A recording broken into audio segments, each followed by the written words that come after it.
A very warm welcome yet again to another IPGA Knowledge series, and I'm excited to be a part of this one right here because it's very interesting times right now. We are going to be talking about the Kharif pulses sowing overview, the monsoon outlook, the overall impact on the pulses sector. It has been rather unfortunate the way the monsoons this time played around. It has been erratic. It has impacted the Kharif sowing, and more so for pulses especially. And within that as well, it has been Tuor, something which has been the talk of town for some time now. So especially when it comes to Tuor, Maharashtra and Karnataka have seen erratic rains. Tuor is a longer crop. We have seen most of Tuor growing areas as rain fed. So there are a lot of things to talk about on what technologies, what is the sowing number we could be looking at, where is the monsoon headed. So well, absolutely, there is going to be an excited conversation. We have experts, we have a panel, we will talk about the outlook on monsoons as well. But before we go into any of these, let me get on Mr. Bimal Kothari. He's Chairman, India Pulses and Grains Association, to give us his opening remarks. Thank you, Manisha ji. Good afternoon, good evening, good morning to all the friends in different geographies of the world. Namaste. A warm welcome to all the dignitaries, esteemed speakers, members, patrons, and stakeholders to the IPGA Knowledge Series webinar on Kharif pulses, sowing and monsoon outlook. I'm glad to announce that amongst our esteemed guests, we have the presence of our keynote speaker, Dr. P.K. Singh ji, Agriculture Commissioner, Ministry of Agriculture, Government of India. Sir, you have always been a well-wisher of ours, and we look forward to your continuous support. We have also invited Sri Rohit Kumar Singh ji, Honorable Secretary, Department of Consumer Affairs, Government of India. But for some urgent meeting at Prime Minister office, he had to leave and he could not make it. But however, I'm told that at a later stage he may join. In the meantime, amongst us, we have a very prominent personality in the global pulses sector. My friend, Mr. Vijay Iyengar, the President, Global Pulses Confederation. Welcome to you, Vijay. A warm welcome to all our eminent panelists for today's webinar, who will throw light on the present Kharif scenario. I thank you for your time and participation. I appreciate the overwhelming response for the IPGA Knowledge Series webinars by our participants, patrons, and members. Today's webinar marks the highest ever registrations of more than 650 participants. We show the support and faith our patrons and members have in IPGA. Friends, this webinar will help us deep dive into the sowing scenario of Kharif pulses, as well as the monsoon's impact in the pulses sector. I am confident that the webinar will help us assess the sowing and expected production, basis the insights gathered from both the government and the trade experts. India has witnessed a record production of chickpeas over the past 3 years. IPGA appreciates the Department of Consumer Affairs initiative to promote the consumption of desi chana and creating awareness around a host of health and nutritional benefits desi chana has to offer. While we all appreciate the government's efforts in increasing the indigenous production of pulses, we face a cyclical shortfall in the indigenous tuor and udad production. It is imperative to bridge the gap between the demand and supply, especially of tuor and udad, and protect consumers' interest against the higher prices. We believe that the demand for pulses will be around 35 to 37 million tons by 2030, and the supply of pulses needs to be augmented to meet the rising demand. Friends, to meet the gap between the demand and supply, IPGA signed an MOU with its counterpart, IBRAFE, Brazil, to promote food security alliance between India and Brazil.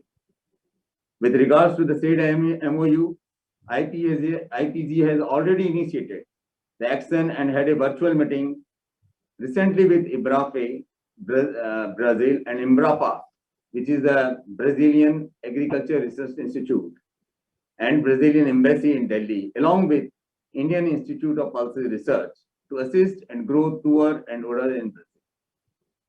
IPGA delegation also had a productive meeting very recently with Mr. Murray Watt, the Honorable Agriculture Minister, Government of Australia, and discussed the prospect of growing tour in the Queensland region of Australia. Friends, as the apex body of the pulses industry and trade, IPGA will now focus on aggregating the regional associations and strive to streamline the issues pertinent to the pulses sector.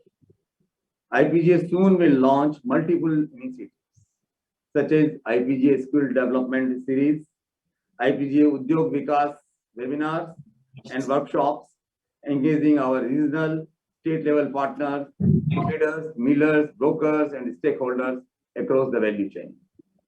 Going forward, we envision to develop IPGA Food Park following a cluster approach and develop state-of-art infrastructure along Delhi-Mumbai Expressway or Mumbai-Nagpur Expressway, which is also known as Samruddhi Mahamarg.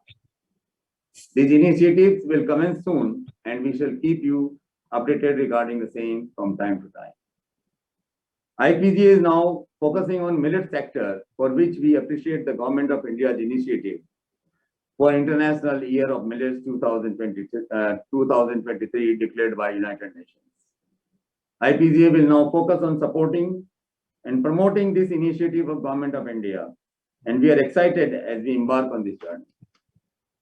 Indian millets have tremendous potential to stimulate India's agri-economy and address several health issues faced by our population.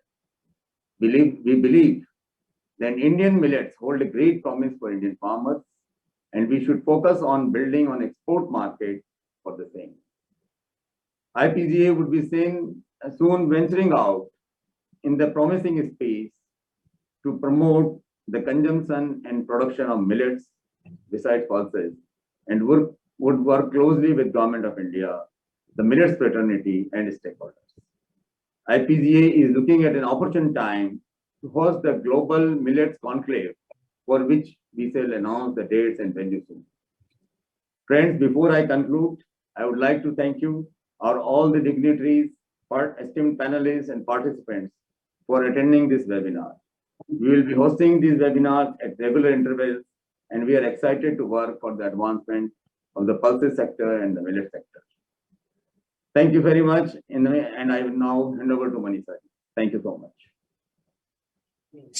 Thank you, Mr. KHARIF. Well, that was a warm welcome, and you did put out on what IPGA plans to do going forward from here, and that's quite a bit. I mean, as you said, you are the apex body, and there are a lot of representations, a lot of initiatives that you as an association do take there. And absolutely, 25 to 27 million tons by 2030 is a target there. We have seen record productions come in. Self-sufficiency is something that the government has continued to talk about as well. But the focus today clearly has been about the sowing numbers, monsoon, and the kind of production that we can see going forward when it comes to the Kharif crops. We will now invite our next keynote speaker, and it's a pleasure, sir, to have you on this forum. Dr. P.K. Singh is Agriculture Commissioner, Ministry of Agriculture and Farmers Welfare, Government of India. Sir, the platform is open for you. We do want to understand, know what the government is thinking, and how are you looking at pulses as a sector? Thank you, Manisha ji. A very good afternoon to all of you, and namaskar for those who are not in afternoon, even in the morning. So, see, the Kharif season this year started with some concerns. The concern of El Nino, widely accepted phenomena, which was supposed to happen this year. But by now, if we see, by 23rd July, the excess rain, that is, it is now plus 5% excess rain is there by 23rd July.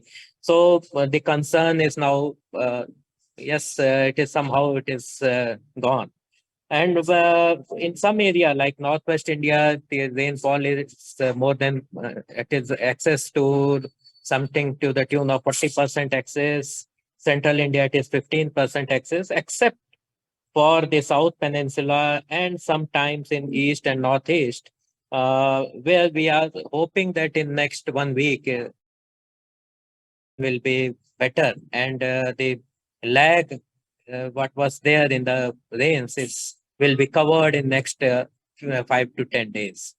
So that lag actually created the progress of sowing of, say, mostly tur in Karnataka and Maharashtra, some belts of Maharashtra, and then we are still lagging for, say, something like 5 lakh hectares or so in this area for tur. So, but we still have a window for the sowing of tur in this area. So we hope that yes, if last year by this time we covered something like uh,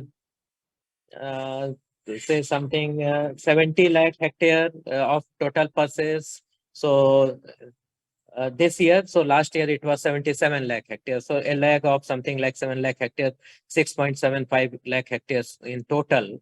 But the way the progress of this sowing is going on. So if we see it minutely, there are some differences, but we hope that all those will be covered in some time and the coming time. And yes, there are some problems, say, in some area like Tur. We have last year by this time we covered something like 72% sowing. This time it is 58% sowing. Urd bean, last year it was 64%. In this time it is 58%. Moong bean, yes, it is almost same, 72, 71. Other Now this other category, last year it was 61%. Now this time it is 60% coverage. So under this others category, I actually we don't have real time data that what is included in this other, because whatever there is mixed farming kind of situation where other tur and other crops are mixed together, they actually report it in others category. So such kind of situation is there. So that area will definitely be covering some losses which are supposed to happen in Karnataka and other belts. So this others category definitely will help us in covering the losses. Again, if we go for Urad, actually the difference is not much, and we have option for which we are now started working also, that during Rabi season we can take some area under Urad, so that this, if any loss uh, happens in this season, we can cover it in the Rabi ensuing Rabi season. So if we talk of the worst case scenario, if it is something, everything is going against us, but that is not going to happen now, because we are almost equivalent in rains or even excess in rains. So the yield or productivity is supposed to be now higher than last year. And that is one point, because rains are now in at the time when it is actually needed by the crop, although the sowing is delayed. But really, to maintain a good crop, now these rains are going to help us in a great way.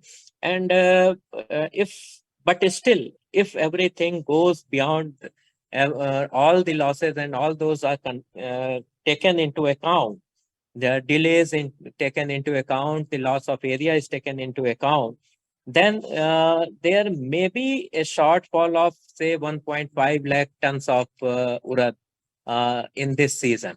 So for that, again, I told that we are working for Rabi planting in most of many areas wherever it can be taken up. And similarly for then this tour in those areas like Bihar and Jharkhand, where there the rains are delayed and the chances of transplanting rice are becoming a little weaker. So under those areas, we are trying to promote. We are saying the state governments that they should promote actually tur and all those crops, pulse crops, which require less water. So if even if they are a little bit drought prone areas are there, so we hope that some better production will be there in these areas.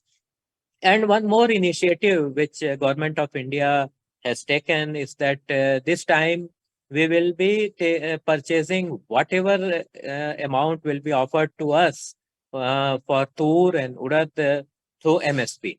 MSP purchases. There will be no restriction, and we are promoting this information to the states that they should promote the farmers that whatever production will be there, the Government of India will purchase it on MSP. So that kind of initiative or support to the farmers will definitely promote them to take up the planting even a little late. That window is still open up to say 15th August for tur. So we hope that some more farmers will come forward to take tur for the production. So I think at this time, at present, whatever the scenario is there, yes, definitely we need to import some tur because we don't have much stock from the last year's production. Last year's production was also a little lower. So definitely we need to import something, and for that also the actions are taken up, and government is trying to import tur at whatever good price we are being offered from different places. So that also will be taken up.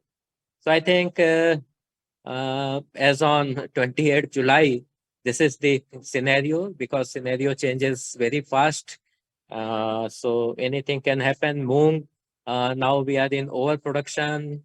Chickpea actually overproduction. So uh, definitely, we will be promoting some R&D activities, seed production, and all those for tur and urad also, so that from future in next 1, 2, 3 years, definitely uh, this kind of lags and all those things will be taken care of. And also, we seek support from the industry, pulse industry associations, and all those, so that we can develop big clusters of production and processing of such things with the support of the industry in those areas where this kind of production is happening on large scale. So that cluster approach will be taken up in a few days. We will be working on that. We are working for last some time for that, for oil seeds, etc. But for pulses also, we will be taking up it on a large scale. So I think as of now, I can share this much. And as the developments will be taken up, definitely I will be uh, able to share something else if something new happens. So thank you all for giving me time to present the scenario as on 28th July. Thank you all. Jai Hind. Mr. Singh, we have a couple of questions for you. I mean, as you said that we have seen a delayed and then a lower and then an excess monsoon as well. And one area, one pain area clearly was pulses. And this is exactly an area where we saw lower sowing. As of now, where have you seen some of that land go? I mean, as you said, some areas might be taken up by edible oil as well. Have there been instances where we've seen soybean instead of tur in some places? Not actually. Soybean is replacing, say, rice in some areas because soybean area is, yes, definitely more than what was there in the last year at this point of time.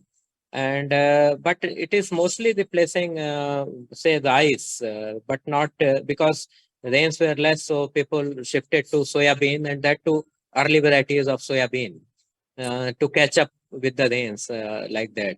But actually, in Karnataka, where there is some lag in certain portions where tur is the main crop. We hope that by this in next 2, 3 days, we hope that that area will also come up faster and more area will be covered in next 1 or 2 days.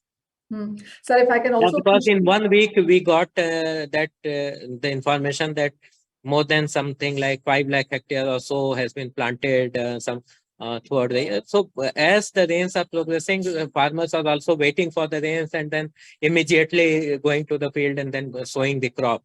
So every day this sown area is increasing very fast. So let us hope that something good news will be there. Oh, absolutely, sir. We are hoping a lot and we have our fingers crossed onto this one as well. But I'm just going to push you for some more numbers and data here. I mean, as you said, most states are looking at better numbers on a day-on-day basis. I mean, the concerns really have been in Maharashtra and Karnataka. There also have been reports that some places you may have to see re-sowing as well. How are you dealing with all this? That is delayed sowing, no? Yes. That is what you wanted? Yeah, delayed sowing, and in some areas there were reports of re-sowing perhaps needed as well. No, re-sowing is not a big issue because that will definitely help in increasing the plant population. So even we promote that if you have, say, if you need something like 20,000 plants per hectare, and if you have to go for a delayed sowing, that plant population should increase by 5,000, 10,000, so that the actual growth of vegetative growth, even if it is a little less, the total area is covered with the crop. So that so re-sowing means if was some problem with the germination or something, if someone is going for re-sowing, that is not a big issue. But the same variety should be sown in the same field, so that the plants germinated earlier and the new ones coming up are the same. So that's all. That is not a big issue. Re-sowing is not a big issue in pulses actually. And, it may be sometimes in rice or so. There may be some problems, but in this one, there's absolutely no problem. Also, what are you hearing from Maharashtra and Karnataka? I mean, two major important states. What kind of pulses sowing numbers, the latest numbers, if you can share with us? So by 24th July, when we last reviewed the situation was improving. Even the principal secretary of Karnataka and all those places, they joined the review and then they assured that we are ready with the kits and everything. Seed is ready and whatever inputs are required, it is all ready. And they are also promoting the farmers to increase the seed rate to a little extent, say 10%, 20%. So that even if the time duration for the crop is a little less, then also the production, because now the moisture is perfectly okay in most of the area. So that can help actually pulses, in especially tur. The rains in the later season are more harmful than the late rains because this rot and all those occurs in the late season if there is a heavy downpour. So if it is already late, so now it is okay in that way. Last year, something like 2 lakh hectares were destroyed just because of late rains, heavy downpour in the late of the season. So this time that situation has been avoided. So we hope that yes, really some good production will be there. The productivity will be definitely higher this year. This is our hope. Well, yes. So when it comes to agriculture crops in India, there's always a lot of hope, whether it's about monsoon, the yield, the productivity, production. I also want to ask about the imports. I mean, as you mentioned, that the government is doing a lot of things. Well, actually, Mr. Singh, nowadays, when you speak to an agri sector representative, either they are running to Delhi or there is a meeting, there are interministerial meetings. I mean, I do understand that a lot of work is being done right now. But when it comes to imports as well, we do understand that there are a couple of countries we usually import from. But with the kind of situation that we are in right now, with tur prices much higher than the MSP, of course, there's a lot of hope right now on the current sowing numbers. But what is the scenario on imports? What countries are we talking to? Are we talking to more than 2 or 3 countries right now? No, actually, if we have to see the demand side also, so in the end, definitely we need something for buffer and then demand to meet the demand. Definitely 8 to 10 lakh tons of tur will be required, or something like 1.5 to 2 lakh tons of urad will definitely be required to import to cope up the say, because in India we are very sensitive towards our taste. Those who are eating tur, they will not shift to gram. So that is also there. So let us see how much we can import and how much we can supply in that way. But Absolutely. definitely we have to import this year. Yeah, yes, that we do understand. You can't eat sambar out of any other dal, sir. So I think we are going to stick to tour for that one.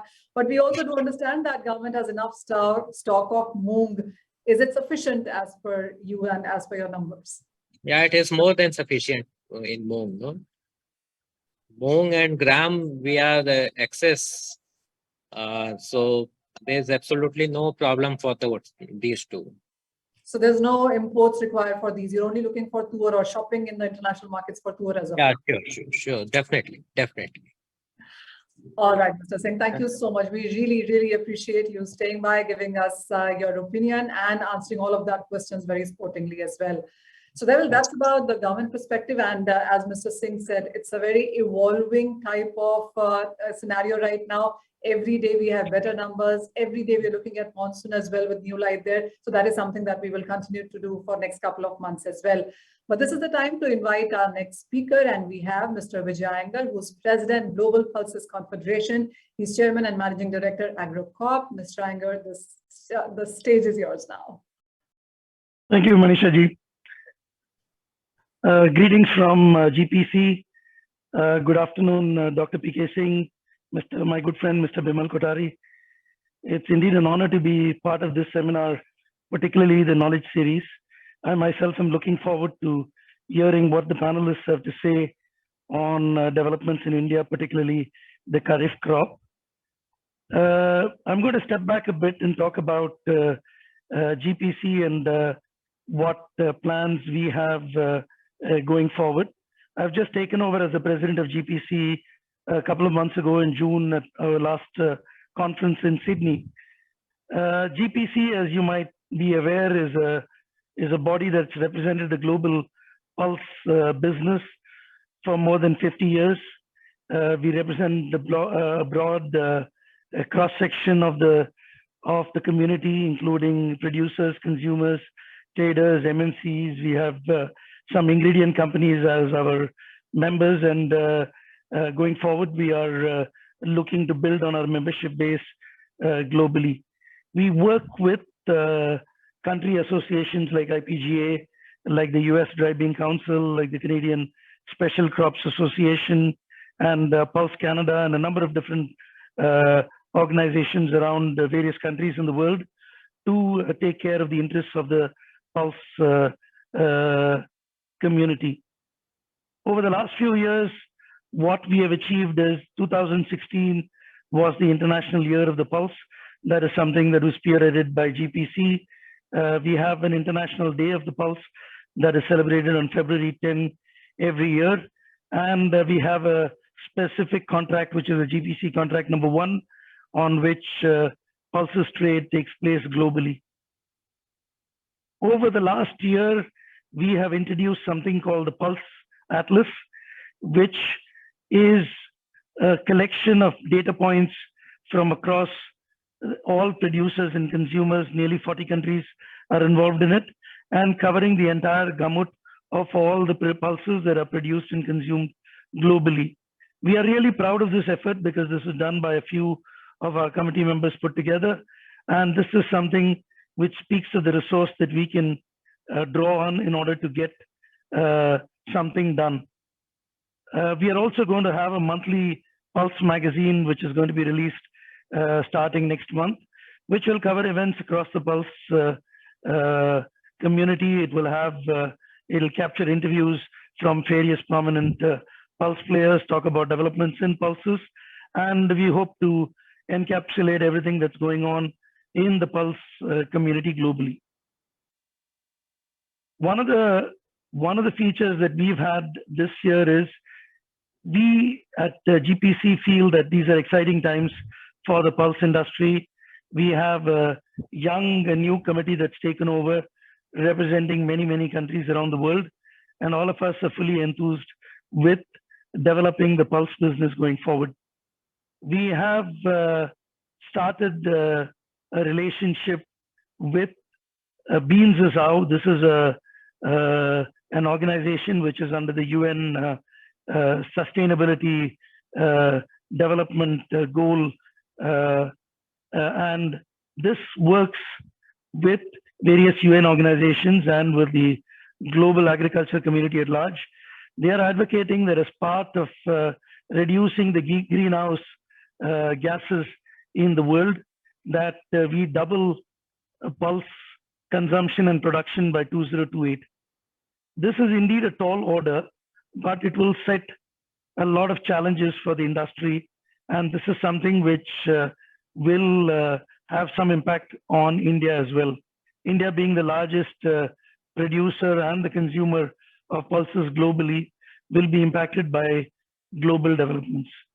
Another thing that we are seeing globally is that there is a move, particularly in Europe and North America, towards biodiesel and sustainable aviation fuel. Both of them are using oil seeds, as a result of which there is putting a lot of pressure on oil seed complex, particularly in Canada and the US and in Europe, and diverting land which would otherwise go to pulses for sustainable fuels. This will definitely have an impact, because unless we find new sources of pulses production, we will find that there will be a lot of challenges in meeting global pulse demand, particularly if we are looking at doubling consumption in the next few years. And this, as Vimalji mentioned in his remarks, the pressure will be on countries in like Brazil or Argentina or in Africa to come to the table and start producing pulses effectively and in a way that they can meet global pulse demand. This will definitely call for some clarity of vision in terms of policies for import and export. And this is something which we at GPC try to work closely with the policymakers to make sure that our input is considered.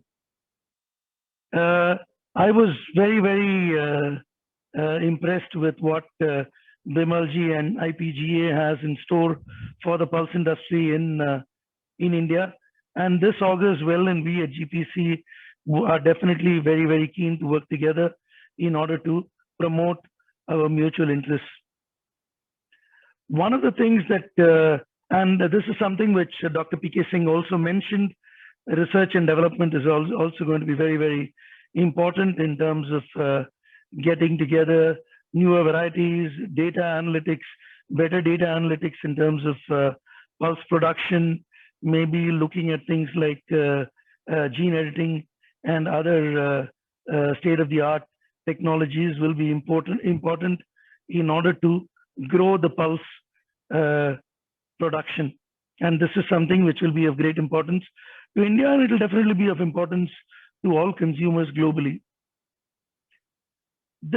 Earlier this year, we had our in-person event at Sydney, which was well attended. We had some great support by the Department of Consumer Affairs. Mr. Rohit Kumar Singh was there, as well as from NAFED. And this is something which we were very proud of. Our next global seminar is in February 14th to 17th in New Delhi, which will be just before the Rabi crop. And we are really excited with this conclave, and we think that this is going to be, this has the prospects of being one of the biggest in GPC history. And I would request all of you to mark it in your calendar and make sure that all of you attend, because definitely we aim to have all the movers and the shakers in the global pulse industry participate and give their views on the outlook for the pulse industry in the next few years. For us, India is still a very, very important player, and we are really interested to work together with IPGA and other players to develop the Indian pulse industry, both in terms of consumption and in terms of production, as well as to bring the global industry to India in whatever way we can. And this, I'm confident that working together with IPGA, we will be able to achieve this aim that we have set for ourselves. I'm looking forward to what the esteemed panelists have to say on the outlook for the Kharif crop and the monsoon progress to date. And with that thought, I would leave you and wish IPGA and all of you a very, very successful year ahead. And we at GPC look forward to collaboration, and feel free to approach each of us, including myself, on the GPC committee with regard to any information or anything that we can do to help progress of our Pulse fraternity. Thank you very much. You know, Mr. Iyengar, it is said that some people are high on alcohol and some are high on life. And about the pulses industry, it is said that they are high on protein, and you definitely did portray through that. I have a question for you as well. I mean, you know, you spoke about data analytics and technologies and protein sustainability, etc. I mean, and R&D, of course. And there's just so much conversation going on how we need to start developing seeds which are more climate resistant, heat resistant, if I may say so, because that's exactly what many of the Western countries are dealing with right now. How much work is being done onto that? Because we do see figures, we do see estimates and targets long from here on. What is the work that is being done right now? Honestly, if I may say that in the global context, pulse is a small crop, it's a minor crop. Most of the work has been done in grains and oilseeds. And with kind of messaging that organizations like us, IPGA, and others, and Beans Azao will send out, we will get more and more traction from global organizations.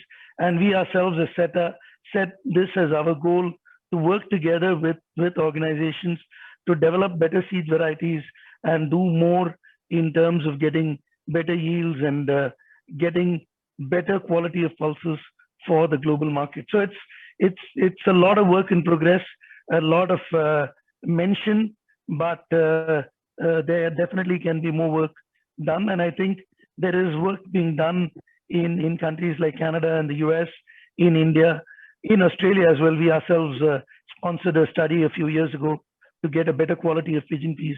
Pigeon peas is grown in Australia, but that's something which they grow as a sacrificial crop, but they can definitely do more.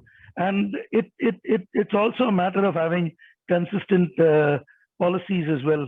For example, in Australia, just today we were looking at the dynamics of pigeon peas versus other crops. And sorghum, for example, produces double the amount of money for a farmer that planting pigeon peas will give him. So obviously, we will also have to do work in that regard as well. Absolutely. And would you say that, this time more than ever is where a unified approach between countries, between agencies like yours it was what is creating the impetus really? It is. That's one of the reasons why I'm in the seat that I am in. And I think we look forward to working with the global community to further aims that will benefit the pulse community. Thank you, Mr. Iyengar, and we look forward to seeing you more and hearing more from you as well on what really is happening around the globe there. But let's get on to our next speaker, and I'm now joined by Mr. Nirav Desai. He's managing partner, GGN Research. But before we do that, I'm told that our studios are now ready to play the new promotional AI that we have on chickpeas, chana dal, which is conceived and created by DOCA. Let's see that.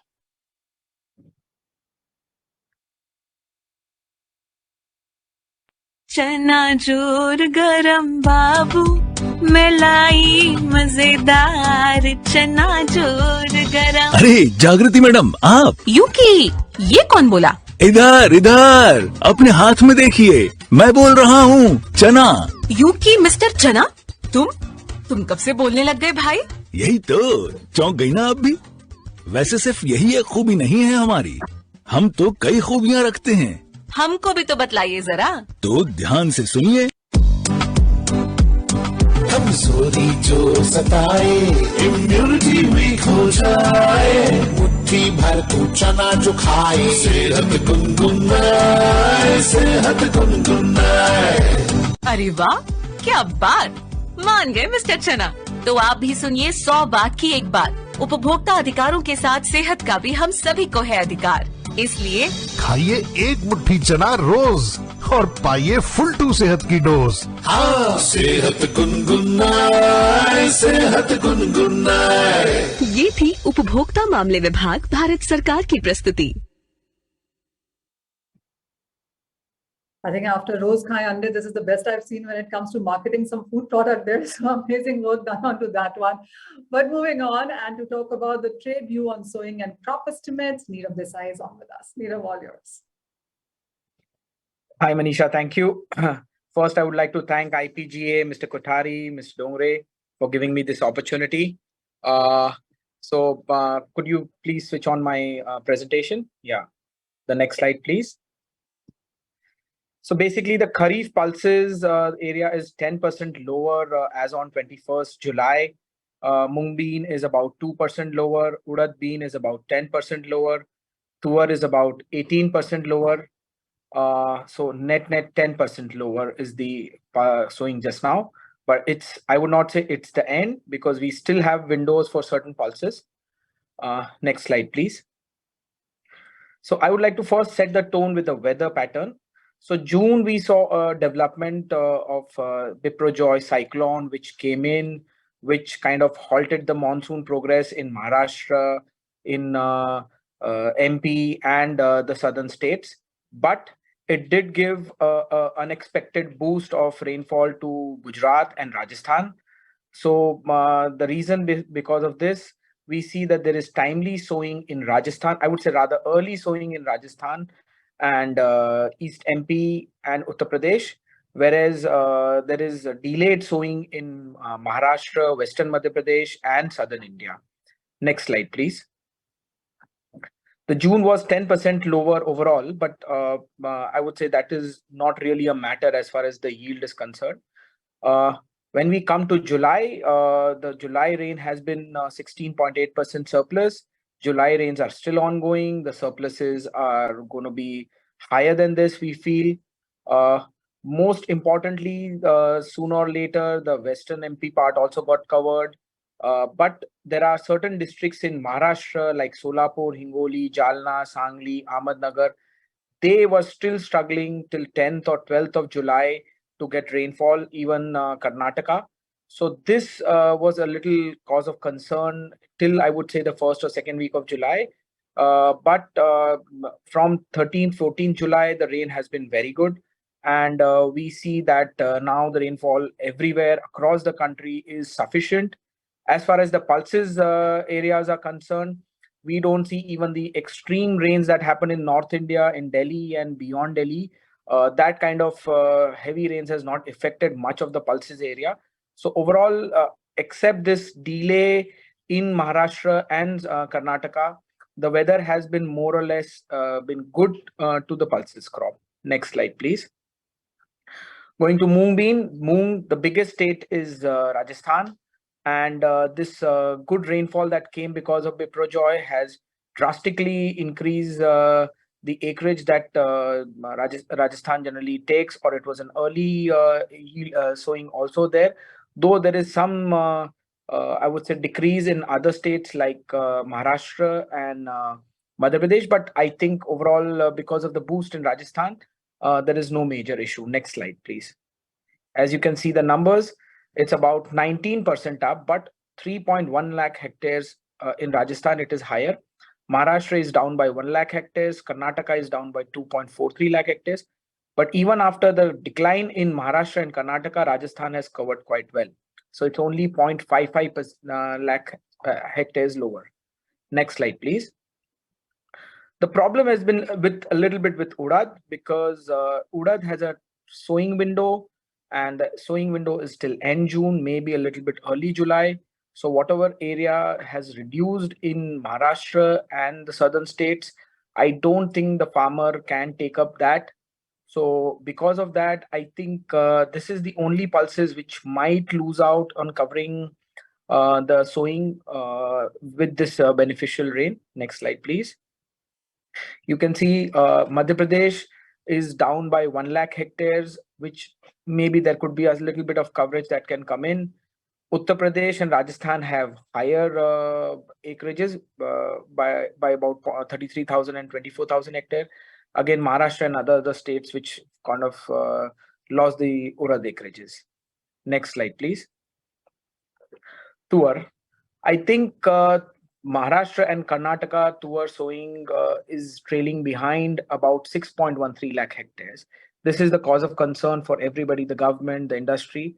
But we are very positive about it. Our ground report says the government reporting, because they collect data from the ground and then it comes and is issued, takes a little bit of time to come on the issuing side.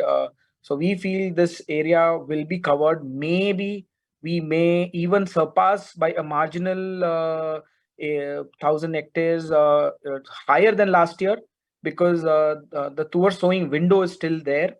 Yes, that might have a little impact on the yields later on, because during the harvest, especially in the southern states, when the weather goes a little warm, that could impact the yields. But the acreages may cover up in tuar, is what the ground team says.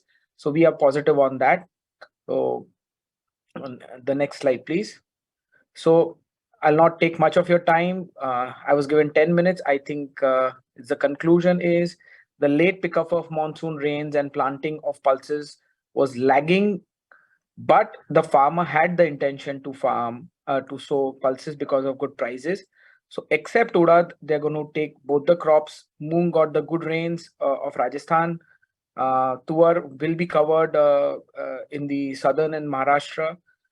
So overall, we feel urad is going to be slightly lower in area, moong is going to be slightly higher, and tuar is also going to be slightly higher than the last year.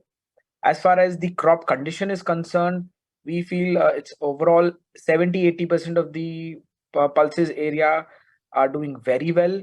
They're very well covered, very timely interval of rain coming, and even the 20-30% are not negative. I would say it's only that the sowing had happened a little late, but after the sowing has happened, there is no adverse weather to the crops. So overall, a very good start, I would say, of the monsoon. It's see a natural phenomena. There could not be a 100% perfect situation at the farm level. So I would say it's a good start of the pulses crop. But I would like to keep a rider here. Our pulses crops, especially crops like moong and urad, are very sensitive to weather vagaries. So this is the situation as of now. We'll have to keep a close watch. How does it go forward? Thank you. Nirav, I have one question for you as well. You know, when we look at the crops, you've given us the numbers there, but one thing is that when you look at moong and urad, I mean, they are relatively short duration crops, and tuar in that relation is a much longer duration crop. So the weather vagaries tend to play more there. We are keeping higher hopes right now, but are these hopes somewhere misplaced? So urad, I clearly said that urad has lost the window to plant. So that is gone. But for moong, I think the planting happened very well. And the area of Maharashtra and Karnataka has been covered or compensated by Rajasthan, which was very timely sown. So moong has a proper duration of what maturity they would require. Yes, the weather vagaries, we'll have to see how does the late July, August, and maybe early September rains go. For tuar, it's a long period of weather that they have to see. Oh, absolutely. And we have Mr. GP Sharma to answer all of those. We'll go to him, of course, in due time. And August, September are going to be important months, especially for tuar there. But before we go to Mr. Sharma, we also will talk about the other crops right now. And we will get the panel discussion going. We are now joined by Mr. Ankush Jain. He's business head of pulses, Olam Agri India Private Limited. We also have Mr. Jayesh Patel. He is Group CEO, Bajrang International Group, and Mr. B. Krishnamurthy, Managing Director, 4P International. Gentlemen, hi, thank you so much for joining in. And I absolutely want to start with tuar first. And while we are looking at crop sowing numbers, which are still weaker, the hopes are high. And it usually does happen because we still have a longer window right now. We might just get about on where we were in the previous year, but it also is going to be about imports, which the street will keep an eye on. Ankush, how do you look at the numbers that India seems to be working with right now? Also, what's your sense on imports that India might be looking at? And what's your sense also on the availability globally? Hi, Manisha. Good evening, everyone. If you can just place my presentation there. Thank you. The next slide, please. I yeah, I think I have given the most toughest task here to discuss about pigeon peas, which is the most talked commodity this year. And as Mr. Nirav has already mentioned that the overall situation of pigeon peas this year, the crop sowing numbers are really lagging behind about 18%. However, the situation was looking really bad in the first month when it was in the month of June when we all looking at a very dry season wherein the monsoon was not picking up. But in the month of July, since the things are improving and as the ground report says and the market says that potentially in the recent with the recent good rainfall across Karnataka and Maharashtra, I personally believe and the market also believes that the acreage across the nation may not be limited to Maharashtra and Karnataka, but in other states as well, gradually will definitely improve. And as we have been seeing that it still have a period of sowing left as compared to the other crops like soybean, cotton, or maybe uh, urad and mung beans. So apart from all those crops which eventually close their window for the sowing, so we have window left for pigeon peas. And if also we just try to see the efforts given by the government in the past 1 year by improving the MSP, the overall realization for the farmer is really lucrative to sow pigeon peas this year, right? And if we compare with, let's say, the competing crops in Maharashtra and Karnataka, which is typically cotton and soybean, so there we clearly see that the pigeon peas sowing will definitely has a better remunerations for the farmer. So we still have a hopes that farmer will keep on sowing pigeon peas at least till first week of August and second week of August, and we may have better numbers there. In terms of overall productivity, which is again with the longer duration crops always have a more variables to play because in a 6 months crop, eventually more variables and more weather vagaries can play in between and eventually can support the crops, can eventually maybe impact the crop as it impacted last year. So this year, what we believe that the way the weather has improved and the expectations of dry and which was there in the every trader mindset till date, right? I think with the recent rainfalls that expectations have changed. So I believe that if the weather remains supportive to the crop, then we may end up with a better production than the last year because last year the overall yield was not that great. Not it was not only the acreage, but it was yield which eventually played a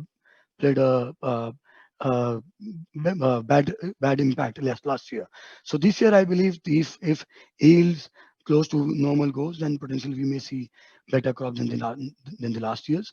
But again, so we have another 2 to 3 months to see how the productivity goes up. Can you move to the next slide, please?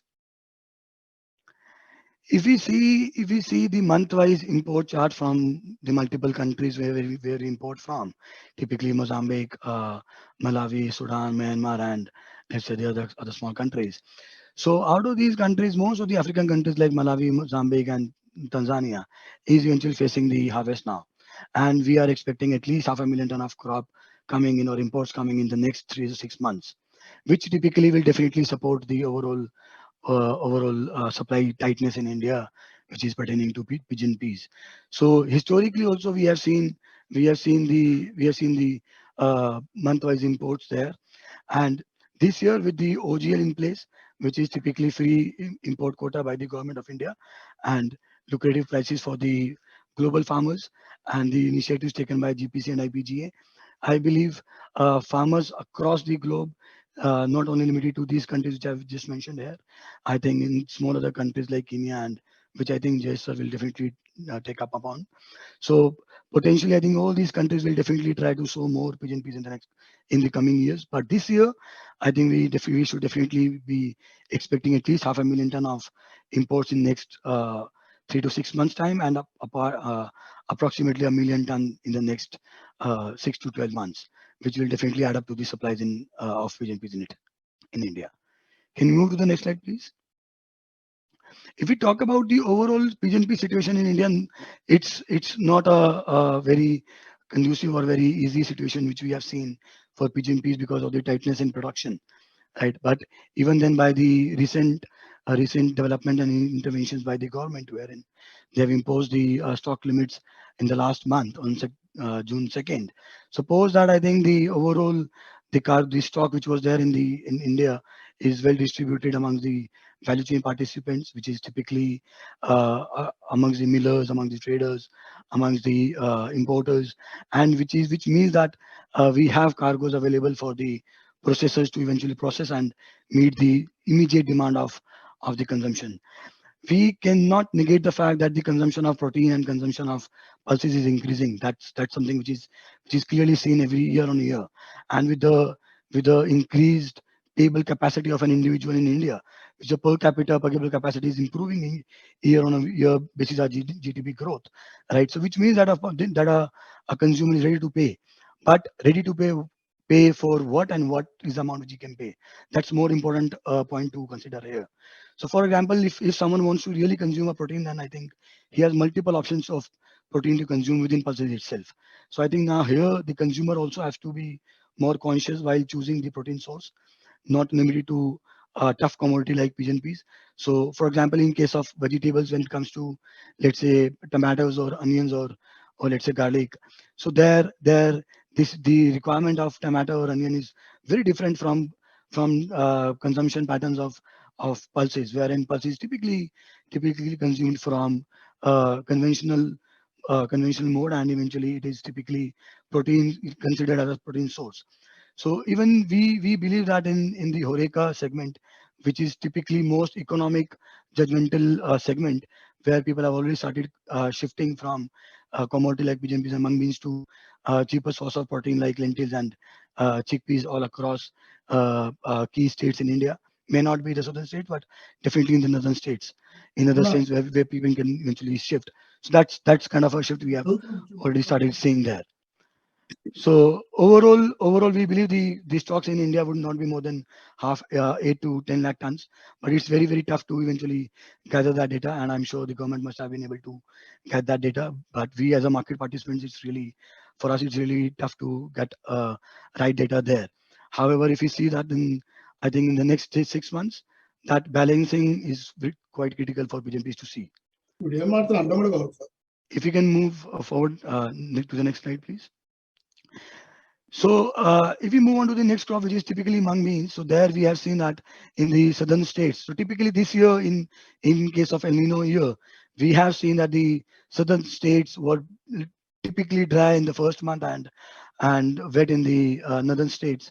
So the impact is clearly seen across the states and across the commodities, wherein states like Rajasthan and MP have seen early sowing, and not only the early sowing, but eventually movement from commodities wherein less water was required and to the commodities where high water was required.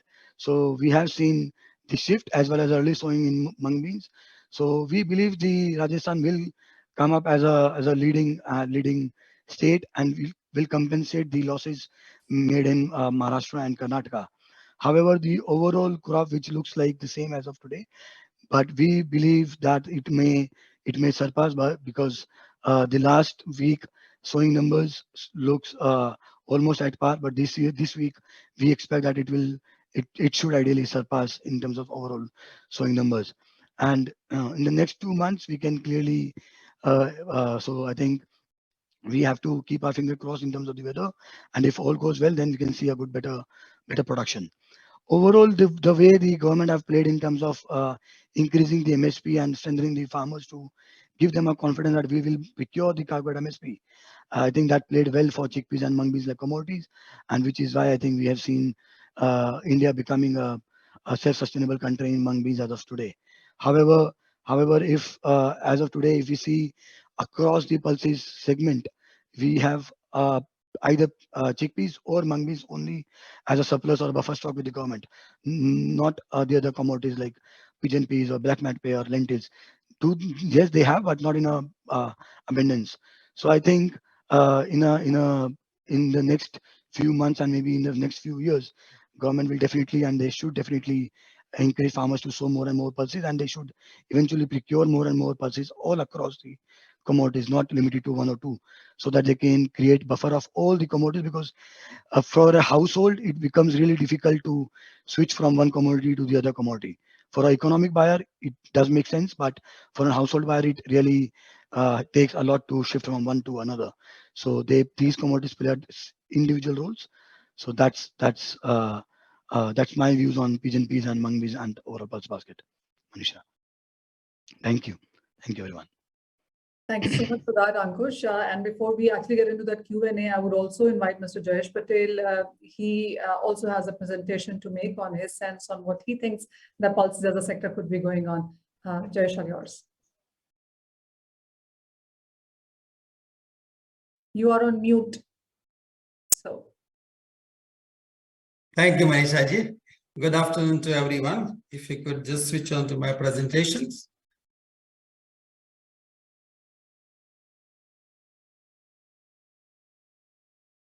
I do have a presentation there.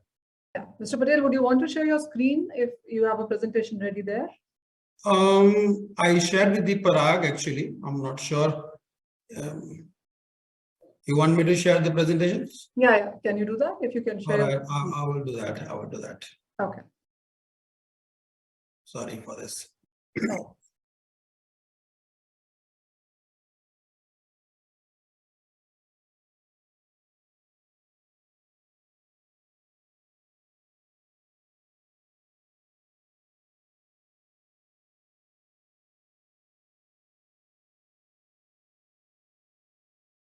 Yes, we can see it now.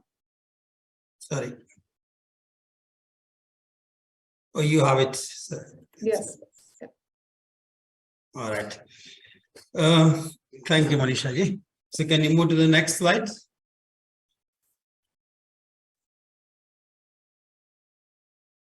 Next one, please.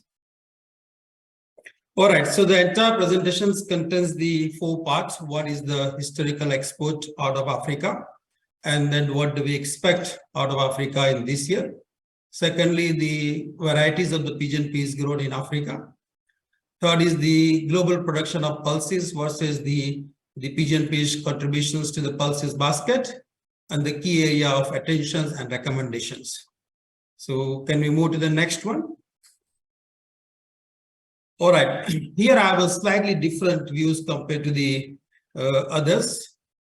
This is a historical data I've just put up for the last 5 years. See, in 2020, the Africa exported about 304,000 tons. 304,000 tons was a combination of 150,000 tons under the MOU of Government of Mozambique and Government of India, and 150 was under Miller's quota.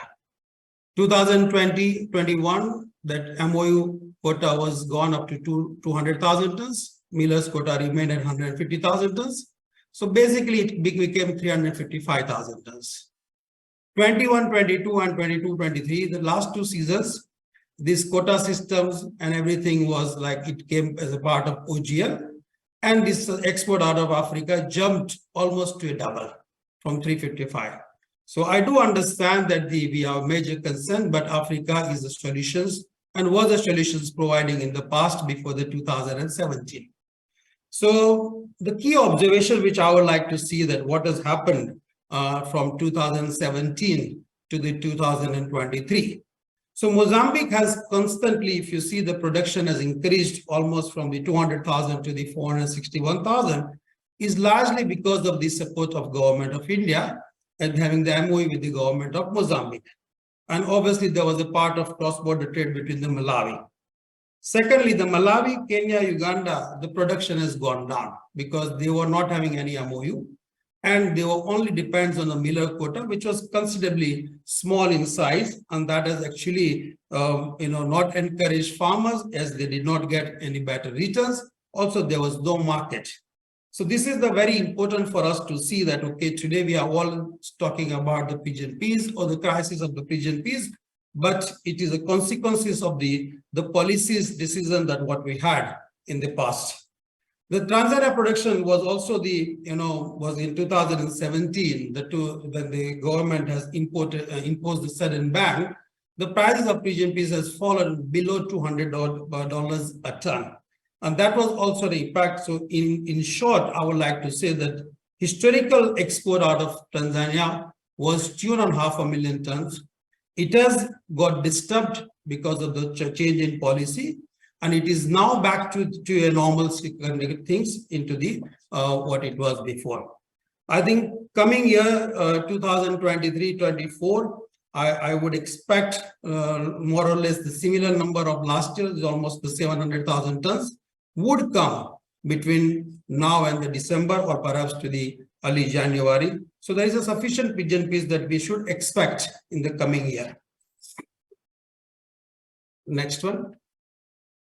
The varieties of the pigeon peas, just for the knowledge for the people, that the Mozambique has a generally the white, red, Gajri and Zebra varieties. Tanzania has got a Arusha, Mtwara and the Bariadi varieties. Malawi has got white and red. Sudan has got a smaller to the our Indian size.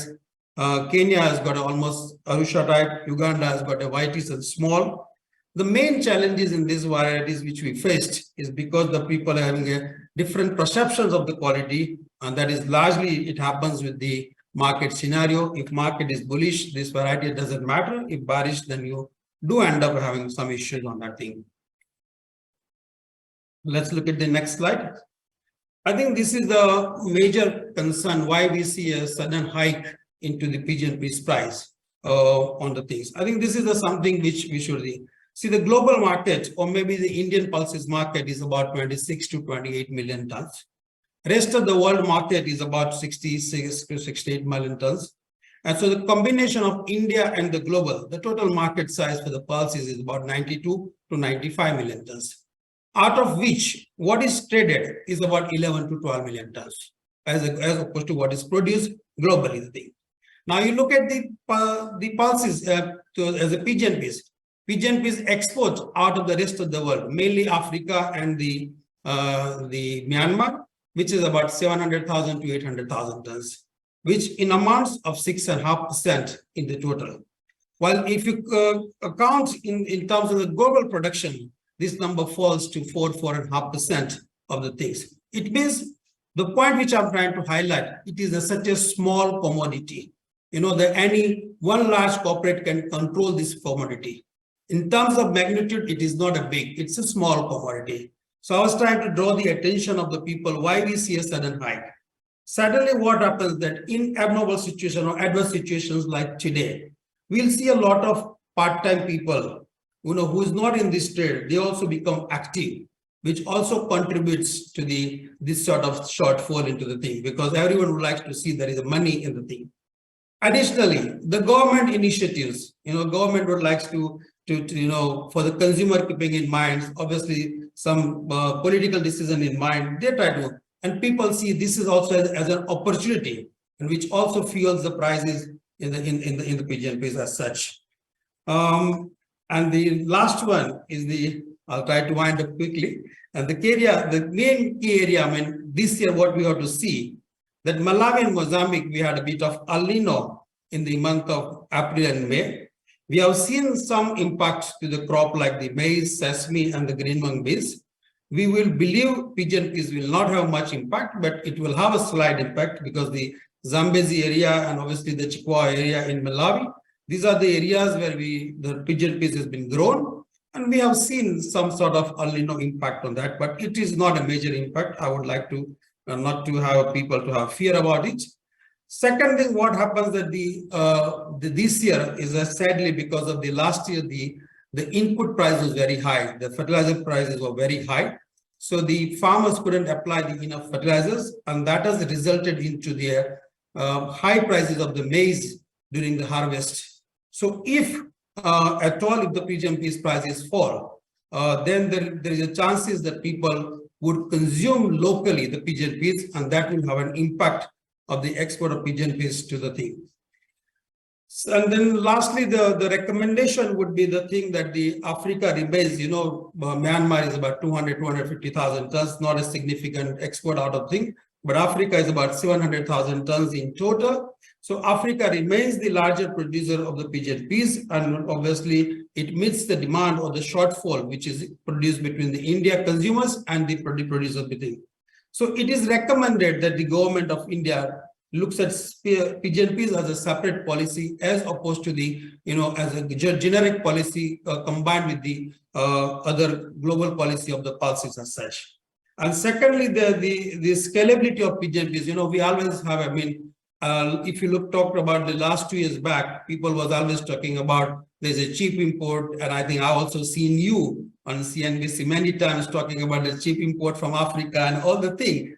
Technically, this is another point for you to note, is that there is, Africa is nowhere competing with the Indian farmers, because this pigeon peas is being used as a secondary income for them. It is not a primary crop for the thing. Just they do it for the soil fixings in Africa. So you don't see there's a switching of crop, or overnight that production could go to the 1.5 million ton or 2 million tons, and then probably that we could dump into the India, and Indian farmers could have a problem. I think this sort of fear which industries has, or the perception has, I think it is not there. So I would also urge with the platform of GPC and the IPGA, and pigeon peas to be looked at separately and to have a separate policy for the Africa as such. With this, I would like to say thank you. Thank you, Jayji. Well, very valid points made there, and very important, strong numbers put ahead as well. And of course, I'll come back to that. But before I do that, Mr. Krishnamurthy, the stage is yours. What's your sense? And while we've spoken so much about supplies, what's your sense also on demand and the pain points that we seem to be, looking at right now? You're asking me? Mr. Krishnamurthy, yes. Okay. Good afternoon to you, Manishaji, and good afternoon to all of you. Hello, my distinguished speakers and co-panelists and colleagues from industry. At the outset, let me thank IPGA for this opportunity to air my views on today's knowledge series webinar on Kharif pulses sowing overview and Southwest monsoon outlook and its impact on crops. I'm here to give my perspective on World. But before that, let me give a brief idea about the uniqueness of World to the uninitiated, and I am not tired of speaking about the extraordinary qualities of World. The first and the foremost is that it has no substitute. Unlike other pulses where they have alternatives, World has none. For example, if tur is in short supply, consumers can opt for lentils from Canada or USA, or they can opt for other pulses having similar taste, but World has no alternative. The second special feature is that it is grown in only 2 countries in the whole world, namely India and Myanmar. Some sincere attempts are now being made to grow this pulse in Brazil, and one has to wait and see if this is commercially feasible and if it is grown successfully on a mass scale. Some other countries too tried in the past to grow this pulse on a commercial scale, but somehow they were not successful. Let's hope Brazil will be successful. The third extraordinary quality of this pulse is that it is very good for health, both external as well as internal, because the batter is very good for skin when used externally, and similarly when consumed as food is very good for internal health, as it is gluten-free and offers an excellent diet of fiber, vitamin B, copper, zinc, etc. And it is a very safe protein source. In fact, I would say that with so many benefits, its use must be made mandatory for everybody on a daily basis. And last but not the least, Burrata, when converted into batter, the quantity becomes multifold, and there is no other pulse which offers this unique advantage. Coming to the Southwest monsoon, this is a 4-month period starting from June 1 and ending on September 30. As per IMD, Southwest monsoon this year will be normal, and there won't be deficit or large excess. Normal monsoon is defined as one having rains in the range of 96% to 104% of 50-year long period average. This is very interesting because many international models suspected of El Nino this year, but India will be lucky to have a normal monsoon. We're already almost at the end of the 2nd month of this monsoon season. The first month we experienced a deficit, but by the end of the 2nd month, this is July, the deficit has completely disappeared. In fact, we are now running into surpluses. July received very heavy rains across many states like Rajasthan and Gujarat and Telangana and some parts of Maharashtra. We have 2 more months to go, and as per the weather experts, starting August, this heavy rain regime will give way to dry weather across the country, at least up to 15th of August. One peculiar behavior of 2023 monsoon is that while it is quantitatively good, it is qualitatively not so good because its distribution across is quite uneven. with some states receiving huge rains and others are in deficit, but overall quantity will fall within the definition of normal monsoon. Looking at the behavior of rains happening hugely in October and deficient in June during the last 2 to 3 years, my suggestion is to treat the southwest monsoon season as July to October instead of the existing June to September. Coming to Kharif sowing, word has been sown as on 22nd July, meaning about 6 days back, on 22.91 lakh hectares, vis-a-vis 25.36 lakh hectares last year. And I expect the sowing will have improved quite a bit, and we will know the latest figures shortly. In fact, as I'm attending the seminar, the data as of yesterday evening has just trickled in. Once again, I'll read out the data. Yeah, the orage sowing as on yesterday close is 25.83 lakh hectares, vis-a-vis 30.06 lakh hectares. That means a shortage by 14.07%. So, in fact, I mean, instead of the shortage recovering, in fact, the shortfall has gone up. I mean, the sowing area has gone down when compared to the previous year. Previous week, the sowing shortage was around 10%. Now it is 14.07%. So that is a matter of little concern. Yeah. Normally, Kharif urad is sown in the range of about 35 lakh hectares. For example, Kharif urad sowing was on 36 lakh hectares in 2022 and 38 lakh hectares in 2021. That means what I'm saying is this country in Kharif season, we normally sow somewhere about 35 lakh hectares or slightly above that. This year, June month sowing was not very encouraging, and it might translate into slightly delayed harvesting. What is very important is that post September 1, there should not be occurring heavy rains, as that could mean quite a negative impact on standing crops. I'm repeating, post September 1, there should not be occurring heavy rains, as that could mean quite a negative impact on the standing crops. Coming to the state-wise sowing, Madhya Pradesh as usual takes a lion's share. This year, urad is sown in MP almost on 55% of the whole Kharif sowing, followed by UP with 17% and Rajasthan with 14%. Thus, these three states alone sowed more than 85%. Maharashtra and Karnataka are lagging behind with sowing of just around 9% of the whole. Gujarat sowing is a paltry less than 2%. So for all practical purposes, millers and traders will watch the crop status at MP, UP and Rajasthan. The sowing window at Maharashtra and Karnataka are almost closed. My observation is that during the last 2 to 3 years, standing urad crops are being damaged because of untimely rains in the month of October, rendering the output and yield to be low. My suggestion is that growing of urad as rabi crop should be quite encouraged and incentivized, as this crop is mostly free from the negative impact of irregular climate behavior. Coming to the stock status, my personal guess is that urad stocks in India available with millers and traders, and of course farmers together, are estimated at 5,25,000 tons. And stocks at Myanmar are estimated 3,50,000 tons, or slightly above. As we expect harvesting to take place around September 15, the existing stocks would mean adequate. Myanmar normally exports to India around 5,50,000 tons a year, or about 45,000 tons a month, going by the data of imports of the last 2 years. I should, however, mention that these current stocks are lower when compared to stocks available prior to 2021. Prior to 2021, millers had always an access to old year crops all times. But now old year crops are not available. They are not easily available. This is an indicator of stock status. In fact, indigenous urad stocks of prior years are almost nil. Old stocks with Myanmar are almost negligible. Stocks with procurement agencies are also not plenty.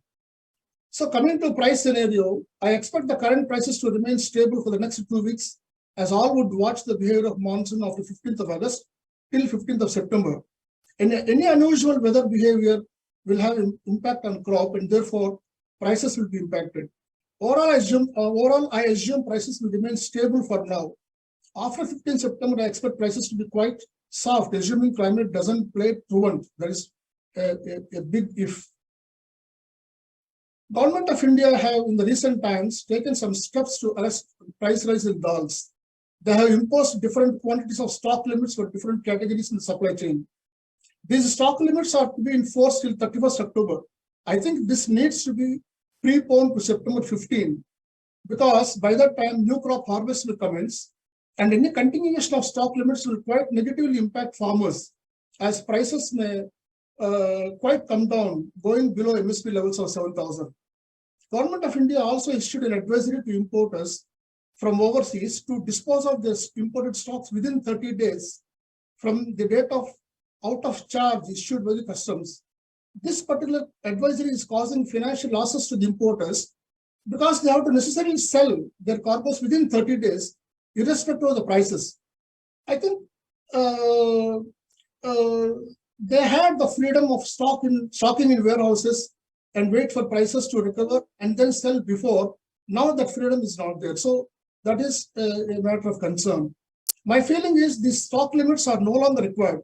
Today, imported FAQ variety is selling in Chennai at around 77, 78 levels at port point, because which is just 10% above the MSP level of 7,000 rupees. And again, my personal view is that stock limits will be quite meaningful only when fair average qualities sell above 100 rupees per kg at the port point. One more point I want to make here is that between Tor and Urad, Tor is quite important as it is a part of main meal of every family across India, and therefore a very essential part of our daily intake. Whereas Urad is not so. Urad is mostly and mainly used for breakfast and snacks. So they should not be treated equally. I therefore request for removal of all sorts of restrictions on Urad. I now conclude my perspective with a positive view that the price scenario of Urad would be prevailing in such a way that they will continue to be attractive to farmers, while at the same time, they won't be unusually harsh to the consumers. I again thank IPGA for this opportunity. I will take any questions. I will try to answer the questions to my best level, to my level best. Thank you. Thank you, Mr. Krishnamurthy. Well, absolutely, we do have questions, but we also have to get in the weatherman now. And Mr. GP Sharma, you've been listening to everybody, and almost everybody has an if and a but and a hope from the monsoon and an El Nino conversation. I mean, I'm sure we are all trying to make some sense of how the weather is, and every year it just gets more and more difficult there. But with the way the June was deficient by 10%, July and excess rainfall. I mean, I was talking to you yesterday and we were making sense of July. You were helping me with data there. What is it that the street can now expect from August and September? And what is the sense that El Nino is giving to you right now? Jai Hind, everyone, in the webinar. Manisha, it's a pleasure to share a different platform with you than your channel, CNBC. And I hope you don't grill me as much as you do there. Have some spare me this time here. Let's see. Anyway, to set the tone right, you see, it was very, very pleasing to listen to all the speakers, particularly now. When Ankush was speaking, Jayesh was speaking, and now Krishnamurthy sir, he was speaking. Okay, giving various good, very nice insight they have given into the monsoon and the pattern as such. To set the tone right, I say that you see, we are at a very, very sensitive location, weather location, India as such. The tropics and the equatorial countries, they are exposed to the micro and mesoscale, the weather phenomena. These are the extreme weather events, okay? Just to share, we have about 15,000 kilometers of boundary, out of which half of it, 7,500, is the coastline. What I'm trying to say is we are exposed to diverse weather conditions. All these heterogeneous terrain, they modify the existing weather condition locally also, and sometimes they take you for a surprise. That's what happens also, okay? In the olden days, possibly we used to think that monsoon is a very, very regional phenomenon, but then it's maybe because of it's a thermally driven, it is a reversal of wind pattern, that's all. But then the paradigm shift has been there now. And then we understand that it's a global and a planetary scale tsunami phenomena, huge energy dynamics. By the way, it sweeps almost an area where 70% population of the world reside. It from Africa to Asia to Australia and even tropical America, you name a place, it is affected by monsoon, okay? Somewhere adversely, somewhere positively, okay? monsoon is not only the monsoon rains in India, we have it has got a lot of emotional value also. A lot of things are they hinge on monsoon rains, starting with whether it's a economic growth is there, whether it's a food security, whether it's a water management, disaster management, flood controls, inflation, what and what not. Everything is related with the monsoon. As such, it's a very complex issue. Okay, the people who track, and particularly our moderator today, you track it very closely, more than what we do, and you know the insight of that as such. Okay, it's a very complex thing, and when it's superimposed with El Nino, it becomes a big challenge. Okay, the 75% of our annual rainfall that is witnessed, observed during this season. It's the longest event, 4-month long weather event. There is no parallel to this in any other weather event. Okay, and 50% of our agriculture area that is rain dependent. That's the risk which the farmer is running. Okay, during this season, the monsoon behavior which I see, we have been tracking for a long time. It's showing a change. Particularly in the last decade or two, we see the change. Why go very far? Very few years back, our monsoon rainfall, long period average, it used to be 89 centimeters. It has come down to 87 centimeters, 868 millimeter to be precise, 22 millimeter down. It's a big number as far as the season is concerned. Okay, the rainy days have reduced, heavy rainfall incidents have increased. Dry spells or more, it's not specific to any region. They can always shift the goalpost. So that's what we see in the recent past. Okay, we have got used to, I think, a good monsoon, because the last 4 years in a row we have seen normal and above normal, more than normal, above normal monsoon. Because it was riding on the back of a triple dip La Nina. 3 years we have that. And in any case, the El Nino was, I think, due.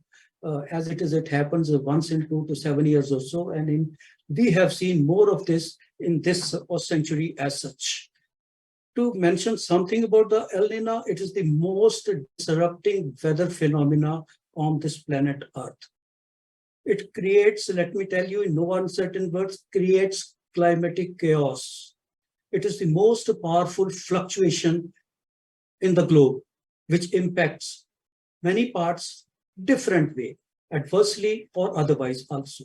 Okay, since 2000, that means since the last El Nino which spared us, that is 1997, all the El Ninos which occurred, they have not spared. 5 of the droughts since 2000 we have experienced, and we narrowly missed the 2018 one also. Okay. None of the El Nino has spared. We will definitely be happy in case the current one, which is giving a very pleasant feel as of now. Yes, I am also very happy. At least it is defying the predictions earlier. But then let me tell you, prediction, Krishnamurthy sir, he mentioned that India Met Department has given a normal monsoon, but normal monsoon was given with the rider that Indian Ocean dipole is going to be strong, and that is going to negate its ill effects. There is no Indian Ocean dipole. It was negative neutral, even till date. Where is it? Monsoon has its own dynamics. It has its own energy. Even in the absence of this El Nino or presence of El Nino or presence or absence of IOD, it can run for some time. Okay, it is such an energetic phenomenon, and that is what is happening. I hope.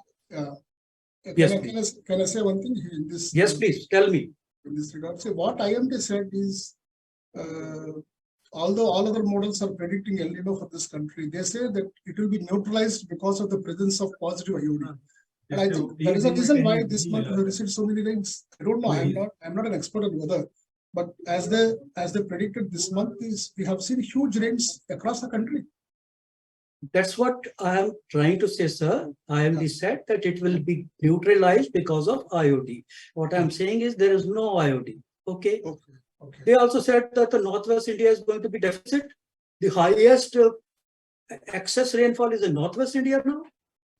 Okay, so let's not, these are the predictions. Okay, I'm not saying that Sky might produce predictions are absolutely on track and very good. No, these are predictions. These are on scientific basis. They can go wrong also. Nothing wrong in that. Nothing wrong. But since you mentioned, I thought I will just take up that point. Okay. Now, as I said, all the droughts so far after 2000, they have been triggered by El Nino. 2002, 4, 9, 14, 15, 18 was 10% deficiency. We just skipped by 1%. Okay, so that is what the power of El Nino. It is sparing us this time. It's very good. Okay, but then you see, what is the present scenario? Like as you have also mentioned that we started with a very, very disappointing scenario of monsoon. Arrived late. It stalled. It didn't move further. Finally, when there was a little recovery, 10% deficit, it still left. Yes, July is a tremendous month. Okay, it has covered the deficit. It has gone into positive. It has given a good boost, and the spirits are very high. It's very good thing. Okay, but then you see, July will end on a surplus month. As of today, we are 107% of long period average. Okay, July by itself is about 17% in excess, and then it's going to end on a positive note. Yes, definitely. But then the monsoon in the coming days. Now we are still halfway through the season, just about reaching halfway through August and September. And if I stand right. It was mentioned that by I think Jayesh that for pigeon peas and all, month of August will matter a lot. Even month of August, sowing will go on for this, and even possibly I think September also he mentioned. Okay, what I'm trying to say now is the second half of the monsoon, as it is, we are in our forecast. We said second half possibly we have to watch out more carefully than the first. Why so? Because the El Nino had just started. It is definitely there now, okay? But then it was almost aligned with the commencement of the monsoon when the El Nino started. There is always a lag between El Nino and its impact, okay? We will be very happy in case it spares us like 1997, 102% of rainfall was there because despite El Nino, but then the signs are not very good now. Okay, as it was mentioned here also that Krishnamurthy sir only, he also mentioned that the next about 10-15 days in the month of August or so, it's going to go slow. Okay, yes. Yeah, you see, it is, these are the initial signs. My worry is, if it gets extended, we'll be left with a lot of worry for the second half of the monsoon. Okay, the scenario is going to change very shortly now. Okay, we have had good rains, tremendous rain, a deluge over many parts, many cities, be it Chandigarh, be it Ambala, be it Virabal, be it the other day we had Telangana, huge. You see, unprecedented rainfall has been there. Okay. It happens.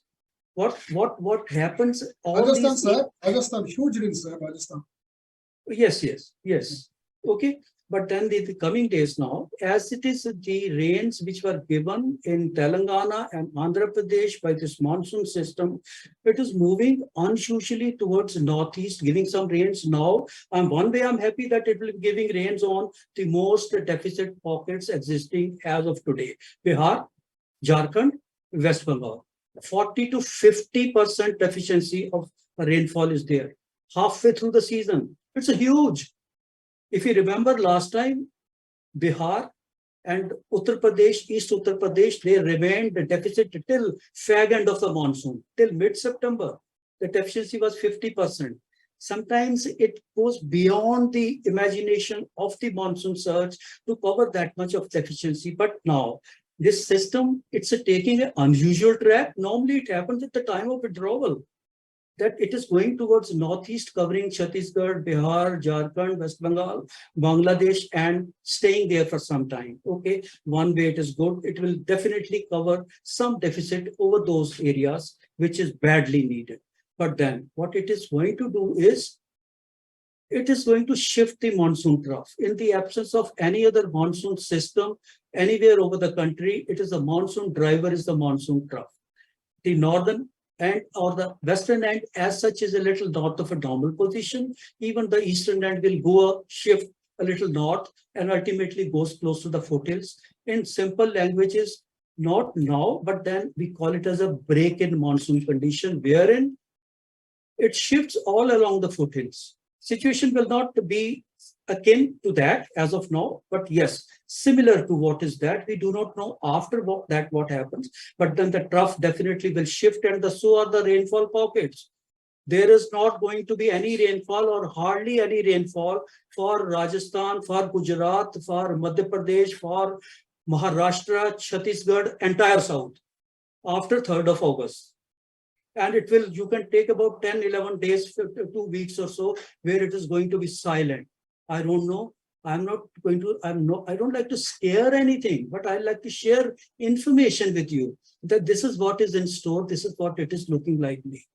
Okay, the first half of August, after 3rd of August, the present spell, it is okay. Rains are shifting. We will have good rains in eastern parts. We will have good rains in Madhya Pradesh also. Even northern parts are having good rains. But then come August, the 3rd or 4th or so, it's going to go a little silent. Trough is going to shift. Most of the rainfall will be confined to along Indo-Gangetic plains. That is Punjab, Haryana, entire UP, Bihar will have rainfall.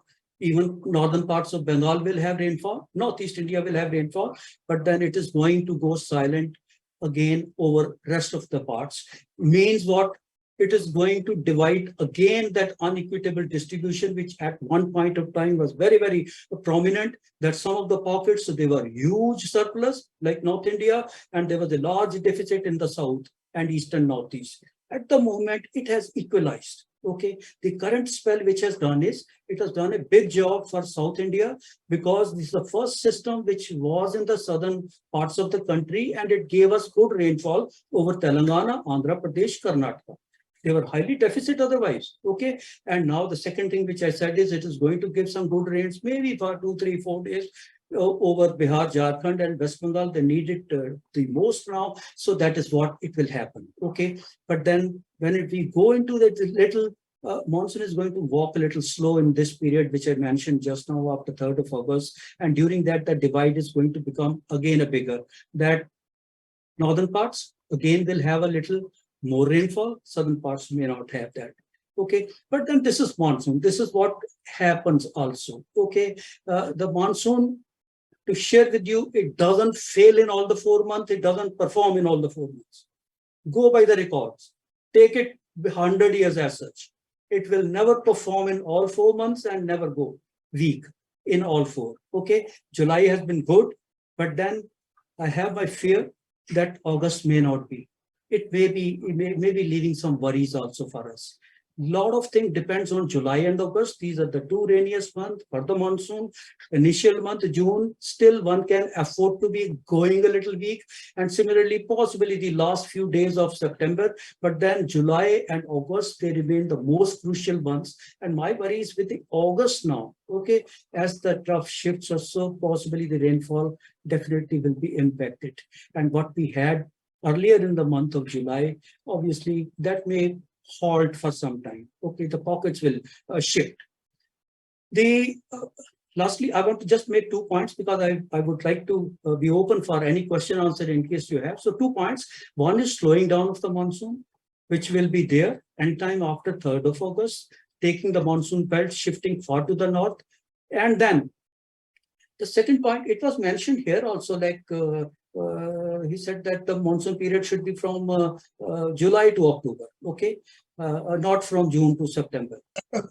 That's not a question. Sir, just a suggestion, sir. I am not okay. You see, last 3 years, it is raining more in the month of October than in the month of June.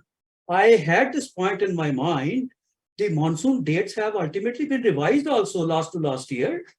The arrival dates also, the departure date also, the seasons have changed. What we had about 40 years back, the pattern is not same now. It is due for revision. It should happen. The rainfall should be revised.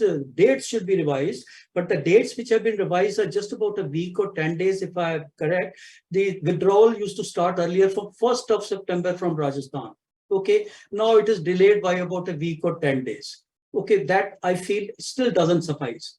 It should be further up. Okay, most of the time, barring 2013 and 2015, when the withdrawal started in the first week of September. Otherwise, it has been overstepping, overshooting. Last week of September, in 2019 and 2020, the withdrawal started in October, 5th of October, 9th of October. So, though it got completed very quickly. Okay, last year also. Yeah, last year also. So the monsoon, we had huge rains in the state of Uttar Pradesh in Bundelkhand area. We received huge rains in the month of so October 2022. there will not be any surprise if the monsoons are going to overstay even this time. Okay, we don't say that it's going to get over everything in middle of September for Northwest India. Nothing. My fear is it may overstay. It may. We have to prepare for that, particularly for the central parts. As such, first week of October, we have the dates for some of your central parts, Maharashtra, Madhya Pradesh also, but then it may extend also. You see, the Northeast monsoon arrives sometime in the last week of October, and many of times we are seeing now it is getting delayed because there has been excessive Southwest monsoon activity in the month of October over the parts where it is not supposed to be. This is what the changes in the monsoon is taking place, and no harm in saying that the monsoon period also can be revised from so and so date to so. One can take a call. After all, monsoon, what is monsoon? You have to study the rainfall pattern and the winds and the other things. If it is falling within that criteria, there is no harm in that. Okay, but then anyway, that is taking on your question. I said, I'll share with you these two things. One is slowing down of the monsoon. That will be very significant, and it is to be taken note of that. And the extension of the monsoon, which possibly may overstay also. So that is to be kept in mind because it matters a lot as far as the pulses are concerned. Possibly, I think pulses, I have very little knowledge about the agriculture. I'm a meteorologist basically, but the pulses and all, I believe in the rainy season, they hardly need any excess rainfall. They need the requirement. They're not water intensive crops. Unlike paddy and some other crops, sugarcane, which need lot of water, pulses, they don't need, I think, that much of a water. Even it suffices. Good spell, 1 or 2 good spells and all that will survive. That's what my take is on this. I don't know whether I'm right or wrong. But then if that doesn't happen timely, as if the sowing will go on into the month of August also and possibly later, and if the sufficient rains, maybe small amount, if it is not there, it may not augur well for the crop as such. Okay, we keep our fingers crossed at this moment. Month of August and September, second half of the season, I still keep my fingers crossed. El Nino is there. It is going to peak. Who is going to dilute the effect of El Nino?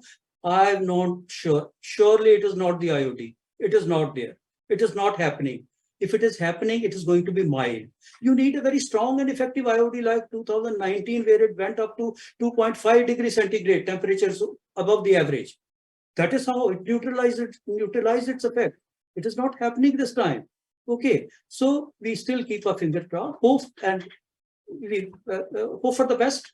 That okay, let's see, some good rains are there. They continue in the month of August also, maybe after a short break because of this trough line shifting or so. Mind you, there is no connection between El Nino as in break monsoon condition. No, it is not because of El Nino. Break in monsoon happens otherwise also. It happens in the month of August. It is more preferred and frequent in the month of August only. But then this is how the El Nino behaves. It shifts goalposts from different year to different years. It is never the same. No doubt to El Nino the same. What it is going to do, which way it is going to impact, keep our fingers crossed. I only hope that the rainfall continues this way and we have a good monsoon. But then scare still remain, and the El Nino scare is still real. Okay, and I would like to be extend a little caution for the second half of the season. Okay. That's it. I have That's a pointed question, Mr. Sharma. Yes. Look at the pulses growing areas, Patur especially, Moong for that matter as well. So I very pointedly, for the month of August and September, for Rajasthan, Maharashtra, Karnataka, what's your sense? See, Rajasthan, as such, we said, as we reach September, the rains, they reduce. Month of September is not a rainy month for Rajasthan at all. And Rajasthan has seen an excess by far in July. Would you see a slowdown in August and September now? There will be, as I mentioned, even after 3rd of August, for good about 2 weeks or so, Rajasthan is going to go slow. Okay. Possibly very little rain. Okay, even if it is there, that is extreme in bordering areas of Punjab and Haryana, that pocket, and then maybe which is bordering Madhya Pradesh, that thing, the core area, the deep interiors, the border post, the western parts of Rajasthan, I'm afraid you will not see rains. Okay. And so is the case with even most parts of only Malwa region of Madhya Pradesh will have some rains till the first week of August, but mostly the southern half of Madhya Pradesh also, and even Maharashtra in total, very little rains will be there. Okay, the southern pockets, once again, I think Telangana, Andhra Pradesh, Karnataka, Kerala, as such, even as of today also, it is deficit by 35%. So that is going to increase that efficiency. Okay. Tamil Nadu, we don't say because it's a rain shadow area. We don't expect much of rains, but there are not going to be. Break monsoon condition, yes, either it rains along the foothills, Indo-Gangetic plains, or state of Tamil Nadu. State of Tamil Nadu and coastal Andhra Pradesh, they go in for some rains, significant rains in those conditions. Yes. Can I ask a question, sir? Please. What's your take for the months for the states of Madhya Pradesh, Uttar Pradesh and Rajasthan for the months of August and September? What's your take? Rajasthan. Rajasthan, Madhya Pradesh and Uttar Pradesh. Yes. See, all this is linked with the month of September is linked with more with the withdrawal of monsoon. But I don't foresee any early withdrawal. Okay. As far as state of Rajasthan is concerned, I mentioned that because of this lull coming up in the next about 2 weeks or so, which may extend also further. You see, it's very difficult to forecast with this volatility of monsoon beyond 2 weeks. It is not happening. Okay. So there is no point committing anything. Okay. That's what I have mentioned, only from 3rd or 4th of August for the next 2 weeks. I have not commented anything about September. But then keeping in mind the parameters which affect the most, the El Nino, the scare is real. It may impact us a little later in the season, but then August and September, I always said in our forecast also earlier when we issue that it is going to be more damaging than the first half. So I still stay with that. And as you said, Uttar Pradesh and Madhya Pradesh, the eastern parts of Uttar Pradesh and even eastern parts of Madhya Pradesh, the withdrawal dates almost slide up to last days of September, sometime first week of October even. Okay, so if the monsoon behaves in those areas, they will get. It's only the worry is more about Rajasthan. Uttar Pradesh, there will not be any worry. The state will get rain this time. Starting now itself, in the next about couple of days, you will have good rain. It's going to be a long spell, prolonged spell for Uttar Pradesh, unlike last year. But then for the state of Rajasthan, yes, I have some worry. Thank you, sir. All right, but the only respite from a overstretched or a delayed monsoon withdrawal perhaps is that Ravi can look at a positive news from that one. Absolutely. Absolutely. Yes. Absolutely. Okay, but I do want to come down to prices now because, you know, all conversations and supply and demand numbers and sowing and harvest and yield, everything boils down to that one thing on where are we looking at in sense of prices. Mr. Krishnamurthy, Urad to you, you did give us a direction on how we can expect prices in August and September.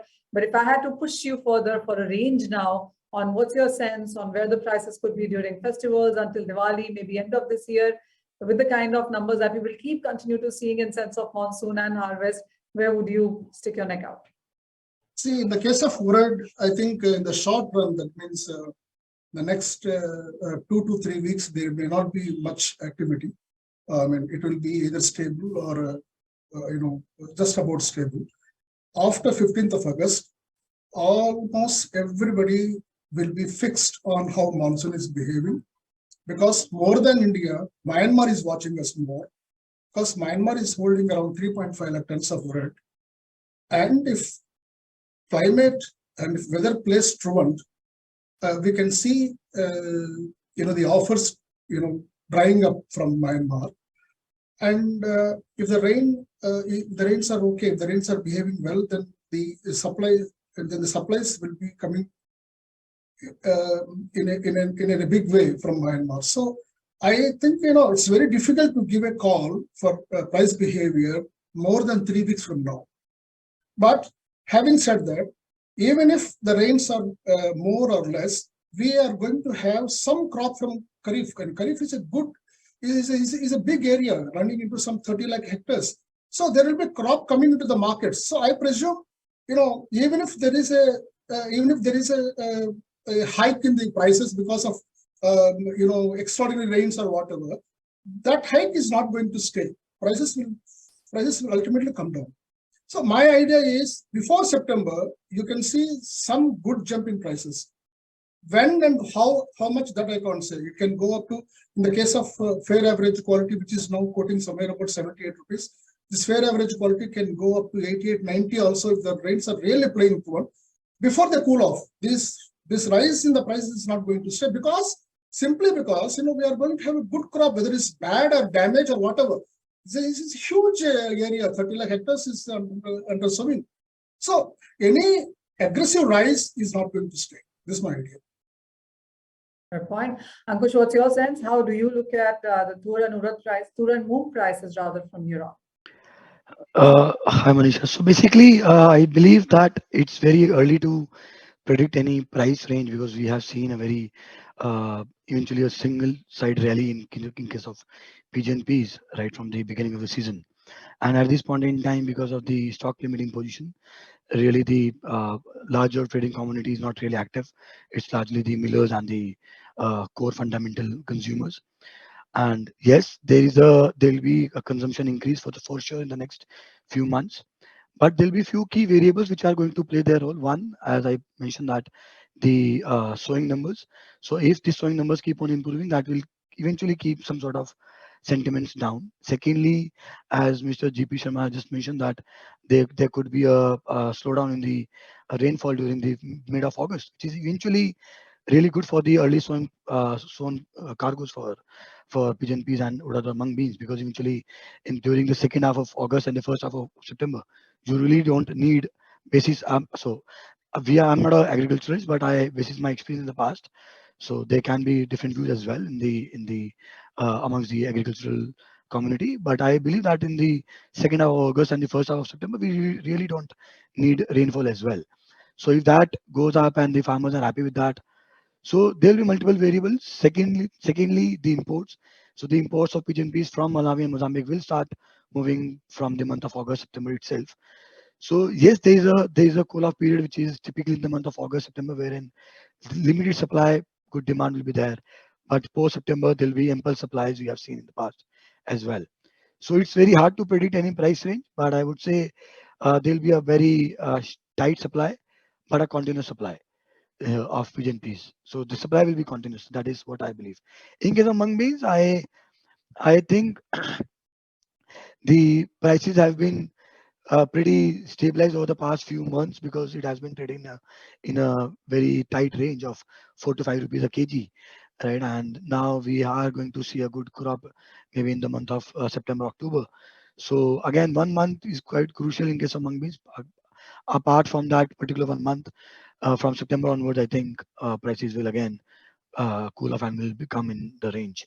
So, and as we have all witnessed in the past as well, pulses is something which is not a linear pricing commodity, right? So either it goes up, it goes down, but when it goes up, it goes up. When it comes down, then no one can catch that. So it's a sine wave, right? So I think Which I can't take that for an answer. I mean, you do price for a living, you sleep, eat prices. You can't tell me you don't know where it's headed. So as I mentioned, Manisha, so there's not a clear sign as of today, because few months back there was a clear sign that the supply is tight, and there was no other origin who was able to supply. But now we have a massive origin who is going to supply the cargoes, right? So supply was a challenge. Supply maybe is a challenge for another 15, 20 days or maybe a month, but not for a longer period of time. So that's what I can say. Jayesh, just taking that point forward to you also. I mean, we've seen various measures and warnings and limits put in various ways in tour, but even then we saw prices go on from 80 to 85 to 90 to 95 and 100 and beyond. Yes, the concerns have eased off since then, but what's your sense from here to festival to year end? What's the price range that you see? I know So I it's believe, please, Jayesh, I mean, do give me a price.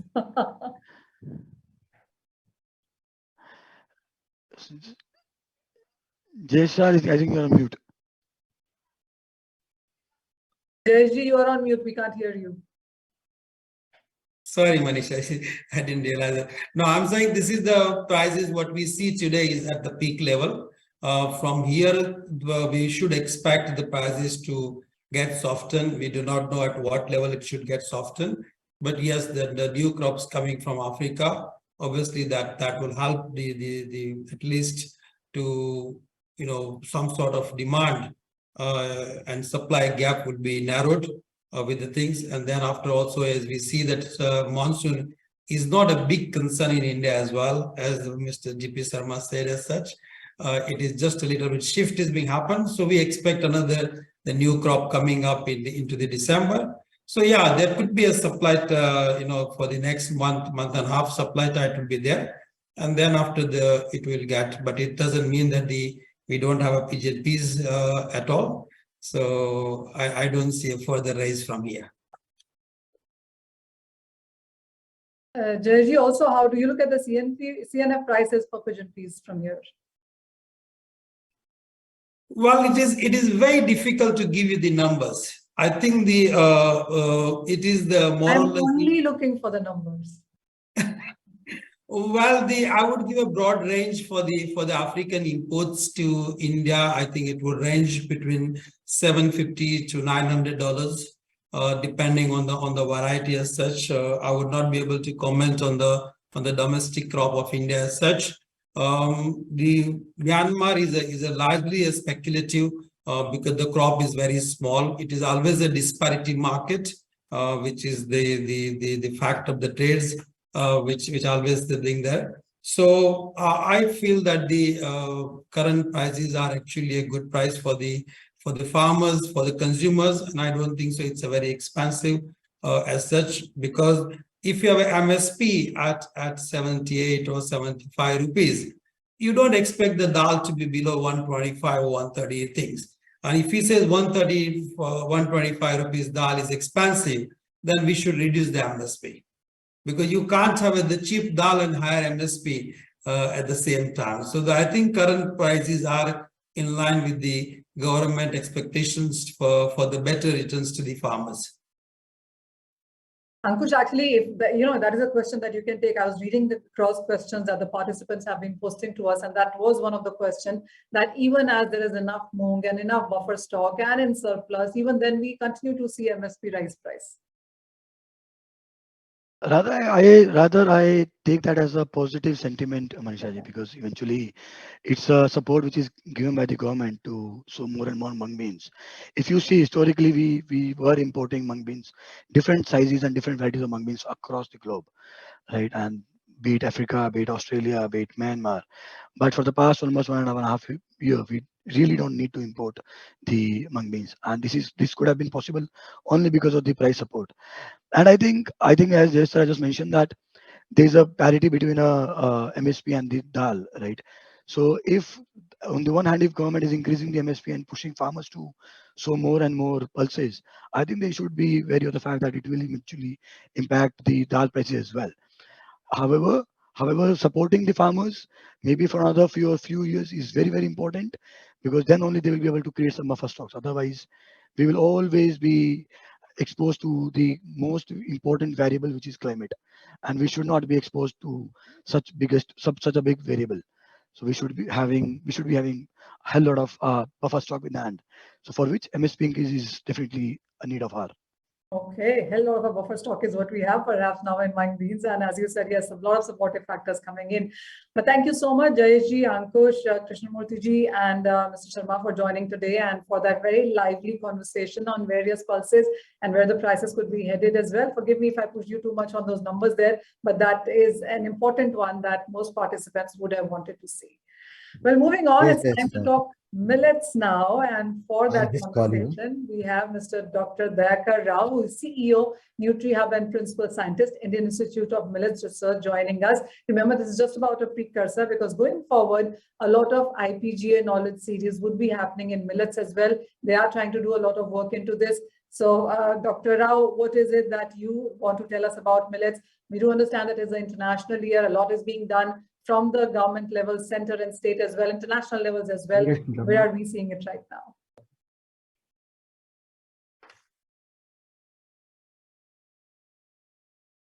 Thank you. Thank you for the opportunity. And I'm very happy to be part of this, this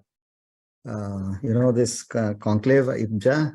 And I'm very glad to make a presentation. Just, I think, especially hearing about the outlook on pulses.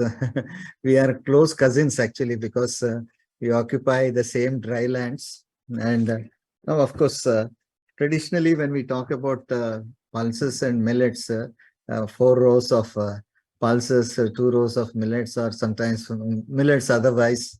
Some time ago, it was the other opposite side. But anyway, now I think it is taking the center stage with the government of India taking a lead in promoting millets under the direction of the Honorable Prime Minister, none other than becoming a brand ambassador. So it is very important to understand millets, which were traditionally very important, but though they are called smart foods, their area was going forward. Just I think you can move on the next slide moment. So there were these millets occupied about quite a bit of area, but then I think it has come down. But very important thing which we need to note is that they were only grown as a by the farmers for their own consumption. Now today's context is very different. Today they will have to grow for your sake and my sake. So this is what a transition that has happened. Nice. So before that, I just want to tell you that for those who are not very familiar with the millets, because this I'm on the Pulses platform, but the modern Pulse platform, I hope that they know about millets also. But if they don't know also, we can categorize them as major millets, jawar, bajra, ragi, what we call, and minor millets, kodo, kutki, barnyard millet, sama, little millet, and then you have brown top millet, which has come, and all these millets are that. But if you try to talk about the exotic millets, some of them are not millets per se, but they are the really coarse, they are pseudo cereals like amaranth, buckwheat, and all those things. But they are clubbed as a nutri cereals over then. They have a very historic millets as such. They have a lot of historical importance. One can date back to 3000 BC. So, but some of them, as most of them are domesticated in India origin, some in Mexico and some in China and Africa also. So this we see that they have an important prehistoric importance. So taking forward, next slide. I'm not able to see that. So these are very clearly, I think those who have not seen the pictures, very colorful. They are not white grains. Deviation is that they are close cousins to, that yellow mung bean and all different colors of the pulses. So we go with gel very well with the pulse group. Next, and obviously the composition also has something to do with the next one. As I told you that there are many things that which we can talk about why millets after such a long time. One is the nutrition. Second one is about the sustainability, what we call. And the third one is about definitely to categorize as the climate resilient, with the low carbon footprints. In fact, it's some of the studies pointed out it's a neutral carbon footprints. And when you talk about their importance with regard to water requirement also, just goes along with the pulses, 300 to 400 millimeters compared to 1200 millimeters of water which are grown in the drylands, and lot of health benefits. Next one. So definitely, I think when you compare among all the cereals, definitely millets are very superior in terms of the protein, going more than 12. And if you really examine the other things also, I think you will find that they are very much so you can see that the protein, in terms of protein, carbohydrates is the only way where the rice is stopping, but in all other things, whether protein, energy levels, and all those things, we see that they are either on par with that or rice has a disadvantage. Next one. Then the most important thing which we all need to know is there is something like hidden hunger. Hidden hunger, outside we look very healthy, but inside our body system lacks some nutrients. That's what I would like to tell you, that these millets are very rich in those micronutrients. Today, if we are moving from food security to nutrition security, I think this is the best bet one can think of. In terms of iron, zinc, just to take an example of calcium. I think calcium has, the finger millet has 3 glasses of, if calcium is present in milk is about 1 glass, in finger millet you have 3 glasses of calcium. So naturally they are available. So, and they are also bioavailable. So take that as a very big challenge. I think we need to really bring in that awareness that why we need to go for supplements. Why not we go for that? So iron, zinc content also, they are quite high in pearl millet. And see, each millet has its own importance, and all the millets has, vitamin B complex things that are very important. The amino acid composition is also quite rich in terms of the essential amino acids. Next one.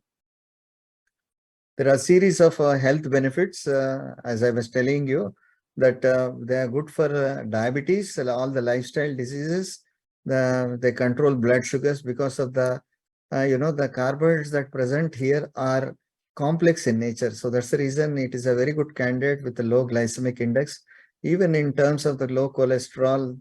And because of the rich in antioxidant, they are also good candidates for, resolving the issues with regard to the colon cancer, neutralizing the because they have these phytates and polyphenols, tannins, anthocyanins, and these are all very typical things which are very present in this thing. Once upon a time, this they used to consider it as an anti-nutrient, but today the modern literature reports them as an antioxidant, which has become a real good thing. Next one.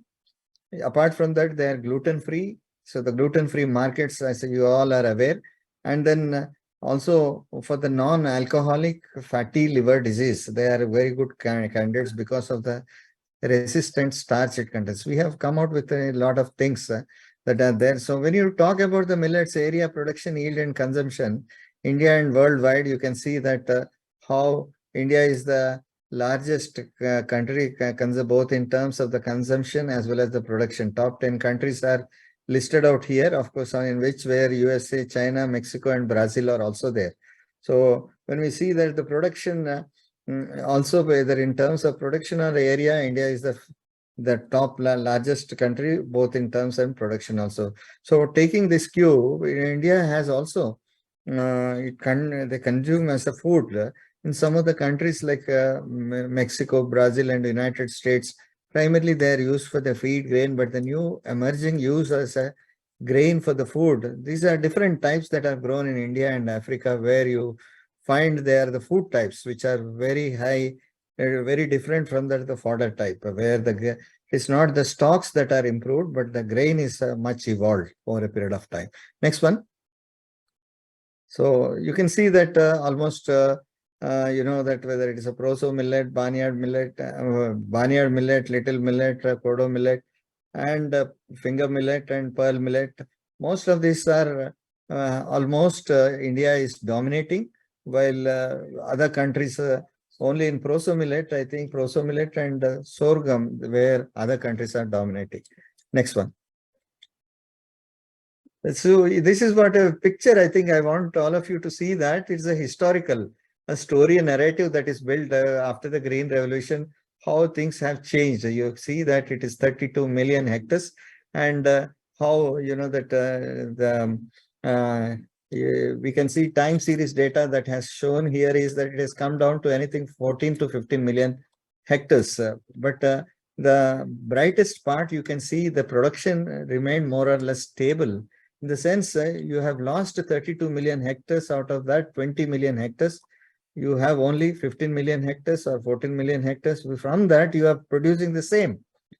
And that is a very vital thing one has to know. It is a very resilient crop, primarily because of the productivity, though it is relegated to marginal land, still the things are working out in favor of that. But now with the more emphasis, I'm sure that because the problem was more of supply. See, we see that a lot of pulses have taken over, whether it is sorghum, you have, of course, cotton, maize, and sugarcane mentioned, but mung bean, pearl millet has taken over by mung bean, cotton, maize, while finger millet is maize and cotton, and soybean has taken over the small millets. So in various states, that is what the scenario that has taken place. Nevertheless, I think it is going to emerge once again strongly, because now we are looking for a nutrition security, and the cereal food we cannot do away in India. Next one. So top 10 districts, I think most of them, they use Barmer, Rajasthan, Solapur, Maharashtra, Ahmednagar, Maharashtra, and for Jodhpur again, Rajasthan. These are the top 10 millet growing things, but normally they are grown in all the 21 states in the country. Next one.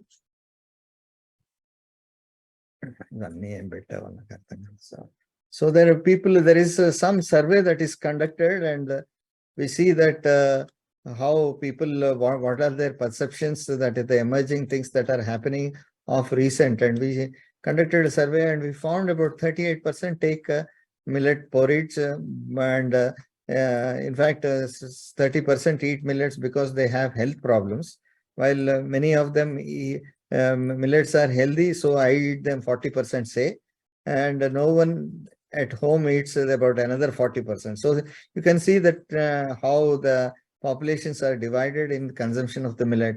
But I'm sure that millet cultivation has gone down primarily because of the lack of demand. Now this is what slowly the demand that is picking up, which might take, I think, 60 years, 6 decades of the trend. We are able to reverse it and trying to see that it's slowly moving in a direction where the millets are occupying that. So National Institute of Nutrition says that out of total 270 grams of the cereal intake, I think one can go up to 90 to 100 grams of millets. That is the prescription given by the National Institute of Nutrition. Next one. So the domestic consumption, unfortunately, the latest data is not available from those NSSO data. So we have gone for the next one. Otherwise, it is always sliding down. Next one. Now, looking into the pattern of utilization, in 2020, we have estimated that primarily it is the direct consumption is still something anywhere between more than 50%, whether it is ragi, bajra, or sorghum, or 1/3 or 2/3 also sometimes. But say 2030, you can see that here it is a direct consumption. The new other uses are including the exports and animal feed and starch and other things. We see that next the emerging uses could be, next one. See, it is the value added. FMCG is going to take up a big way. Earlier, it was a direct consumption. The value addition is taking a big role that is going to play by 2030. And apart from exports again has most of them as the value added products. So considering both exports and value added FMCG products, I think it is going to be something like about 25 to 30% of the total of this millets that are going to take place, out of which ragi is going to have a major share of the value added products that are going to come up, which are convenient, ready to eat, ready to consume. Next one. So the top exporters, you can see USA, Argentina, Australia, Canada. So India is the 7th largest exporters of the, but we would like to occupy for top 3. That is what the goal that it is there. And I hope that the government's push will give us, but the major shift that is going to happen, because probably the harmonious, what we call HSN numbers are not available for the minor millets. Now, rightly, currently they are putting under other things, value-added products for other general cereals. So the data is not really just segregated properly to get a proper estimate. Perhaps this is one area where the government has to really work by trying to get the HSN numbers for individual millets also, especially the minor millets. Next one. So India's countrywide exports also show quite a significant change, about 2.8 CAGR, being the 7th largest exporter. and it accounts about $62 million by 2021. But the predictions are there. Most of them is coming from Gujarat. I think that is what the data shows. Next one.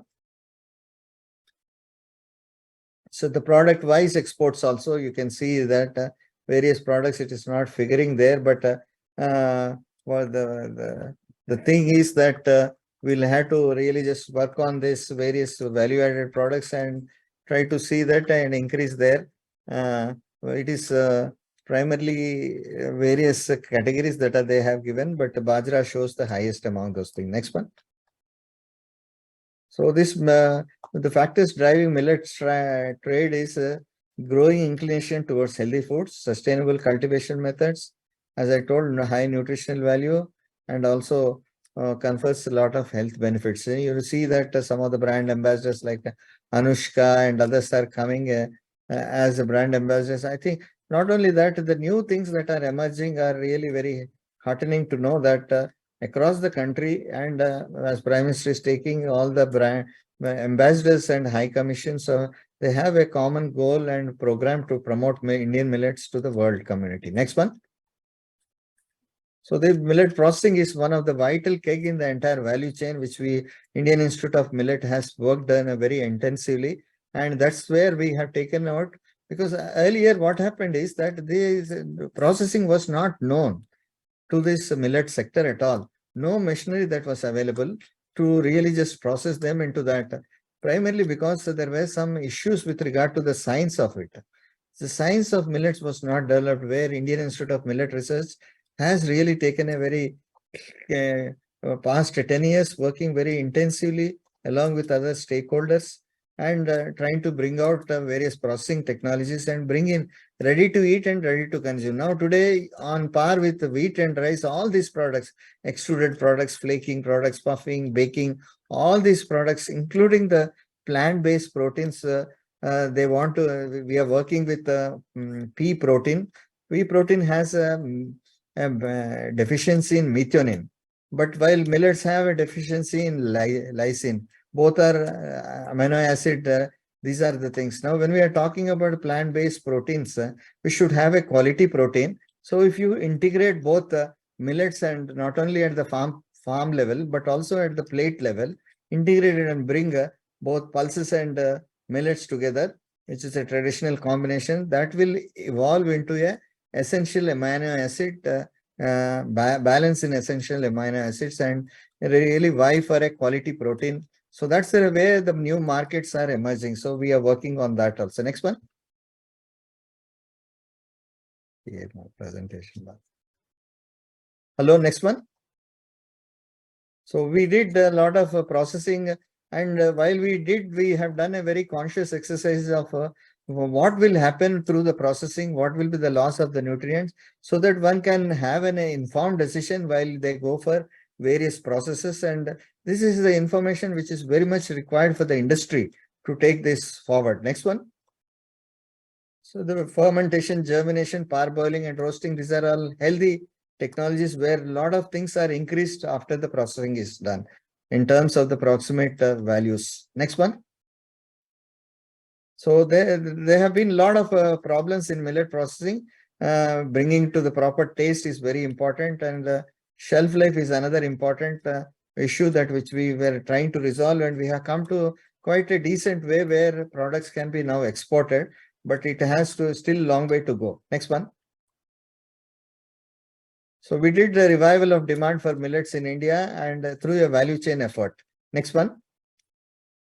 So bringing all the stakeholder on that, one is about the backward integration with ITC. We worked for 5 years and brought out commercial color to the cultivation and farm gate value addition also. Second one is diversified the processing technologies sequentially there with agro, state agriculture. So these interventions have led nutritional evaluation also we did, and clinical trials, and brought whatever the data that is needed for putting on the labels, and commercialization after the products have come to the certain stage and the machineries that are developed, we have started taking up. We have launched a first brand called Eat Right, that is to take commercialize the millets, first ever brand.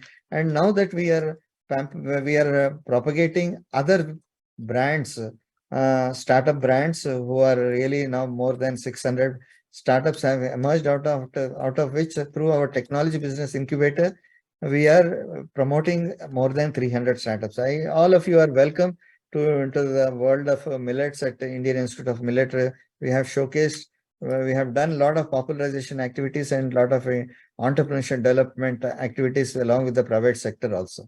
Next one. So we have done learned a lot of lessons from successful intervention, ready to scale these things in terms of production. FPOs have come into the picture so that the supply chain may be made more robust.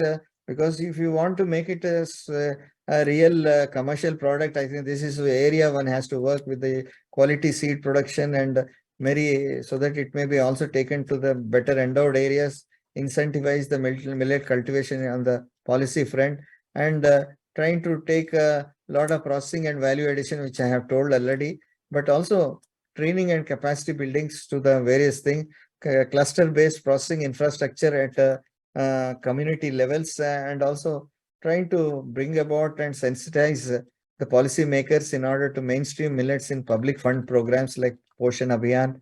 So now it is everywhere, whether it's a railways, roadways or whatever it is.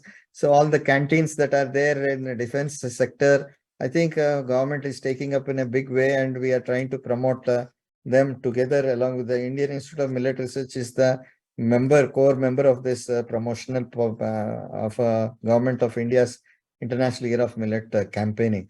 And one thing that has happened is that as we are taking up this campaign, and also Indian Institute of Millet Research is now made as the global center of excellence, so that we may translate, because nowhere in the world there is these technologies or this value chain is developed in such a pronounced way. As we are scaling up, we want to transfer this technology primarily to African countries, trying to take that under South-South cooperation. Nigeria, we have an international millet conference on 30th of August. I think we are taking up that with the Government of India and Indian Institute of Millet Research backing that. Indian Institute of Millet Research is ICR SAM. Next one. So having understood, so we need to, next one. So a very important thing is how we brought about the, that stakeholders mix in terms of targeting the markets for through the schools, education institutes, and also rural areas, SSGs, NGOs, private sector. In fact, we have sensitized, and now ITC, Kellogg's, Britannia, then what you want to talk about, Pepsi, Nestle, all of them are on, they have signed an MOU with us. We are working together with them, trying to bring in, because the startups can take up to some extent to the export, but in long run, if you want to create a demand for millets, I think the largest share should also go through the private sector also. Big actors playing, because the export markets are going to be enlarged and the scaling up has to happen. So we are working intensively, but what all the science which we have developed, we are sharing with them, trying to take those things. Next one. So this is one important thing. The establishment of NutriHub is a technology business incubator. After doing all that, we wanted to transfer the technology, all the innovations that which we have brought out. Now we are supporting even a lot of startups. As I told you, 300 startups are there with us. Right now, 2 programs are going, Nest and Engrain. 7th batch is running. We provide a financial facilitation also, market support, technological backstopping. So it has become a central thing for us, so that we have established a common facility center so that they don't need to really spend money on the machinery, which is the most difficult thing. They can have a learning experience of 1 year working with us. Later, they can go and establish that. So we take these things forward, one-stop solution for startups, 3 degrees centigrade, 3 degrees support, 360 degrees. So NutriHub is the leading incubator in the country, now catering to 18 states and union territories. Next one. The impact has been very pronounced. 250 companies where we have licensed our commercialized our technologies with the 250 companies and 77 technologies which we have developed and 34 value-added products under E-Trade brand also we are doing it.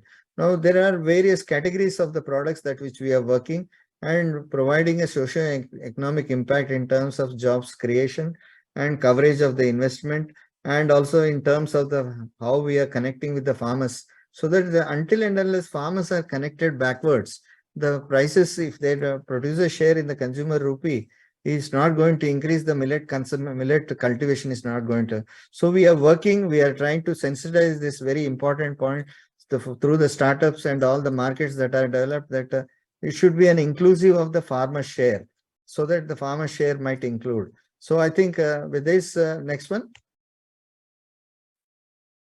So this is what about the NutriHub. You are all welcome to this. This is what is making a lot of recognition, that especially right from the Niti Aayog to the private sector, working on the stakeholder composition and trying to upscale the millet value chain with the backward support of the Indian Institute of Millet Research and Development. Next one.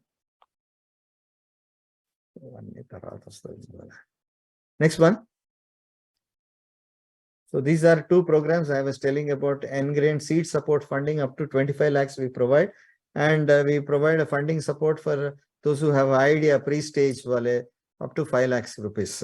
So totally about 10 crores of money has been sanctioned for about 80 entrepreneurs so far. Now we are running the 7th batch. Next one. Next one. So these are the machinery, which is the most difficult thing, which we have built up and scaled up, providing for the startups as a startup facility, so that they may learn, and after that they can, with an informed decision making, they can have their own facility at their vicinity after 1 year. So after learning all these things and their merits and the vendors and the capacity related issues. Next one. Next one.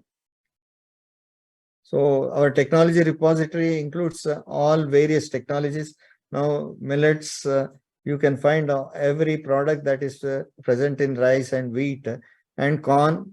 They are being brought in, of course, without gluten, which is very important. Without gluten, we have made a disruption by, instead of manipulating this protein, we have manipulated the starch by making it gelatinized through hydrothermal treatment. So that is the real big thing that has happened in terms of disruption. So that today, even from the millets, you have a lot of products. Next one. So International Year of Millets, I think 20 departments are roped in. Next one, like Ministry of Food Processing, Ministry of External Affairs, Niti Aayog, and Agriculture Department, Rural Development Department, then Ministry of Commerce. Next one, Ministry of Health and Nutrition, Health, Family Welfare, Ministry of Higher Education, Ministry of Aviation. All these were roped in, so that a combined wave that all the departments will converge in taking millets to a next level, both in India as well as to the global level also. Next one. So there are challenges in terms of mainstreaming effort, but we are able to really just strengthen that through the policy inclusion of millets in the government programs, and also increasing their MSP. But I think that was not the solution, but the creating demand should make them more viable today in a short term. That supply, what we thought was not a problem, but again, because of the creation of the demand, I think supply has to be revisited in terms of increasing productivity. And because we have only 20 million tons, 20 million tons has to cater to various segments. When you are promoting like this, private sector, then export market, then in mainstreaming millets in the public funded programs, and all this should be catered. So I think in a short run, perhaps we have a disequilibrium and the prices might go up. But in a medium to long term, I think this would be stabilized. We are working very intensively how we can bring in the more area under millets and also increase the productivity simultaneously, apart from creating the demand. Next one. Next one. So this is what is spoken here. The private sector is going to play a very vital role in this. Next one. Thank you very much. I think for giving us this opportunity. We will be more than glad. People can contact us, and whatever that which we can do for promoting millets, we would like to join hands with you. Especially this platform, we would like to. Over to you, Manisha Gupta, for giving this opportunity. Mr. Roy, thank you so much. I mean, you've given us a crash course on millets, a very, very exhaustive presentation on what we can eat. And I can tell you, I'm a customer for sure. And thank you so much. Absolutely, you did the context setting, because this is exactly what the IPGA wants to do. They want to start talking more about millets, organize more events like these, and perhaps a ground event as well. So clearly, a lot of work being done on millets.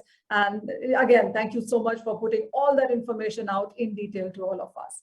Really appreciate your time. But with You're welcome. All of you are welcome to visit Hyderabad, Indian Institute of Millet Research, now the Global Center of Excellence, and the NutriHub, which is making real recognized body of Indian Institute of Millet Research, with real 300 startups vibrantly moving forward.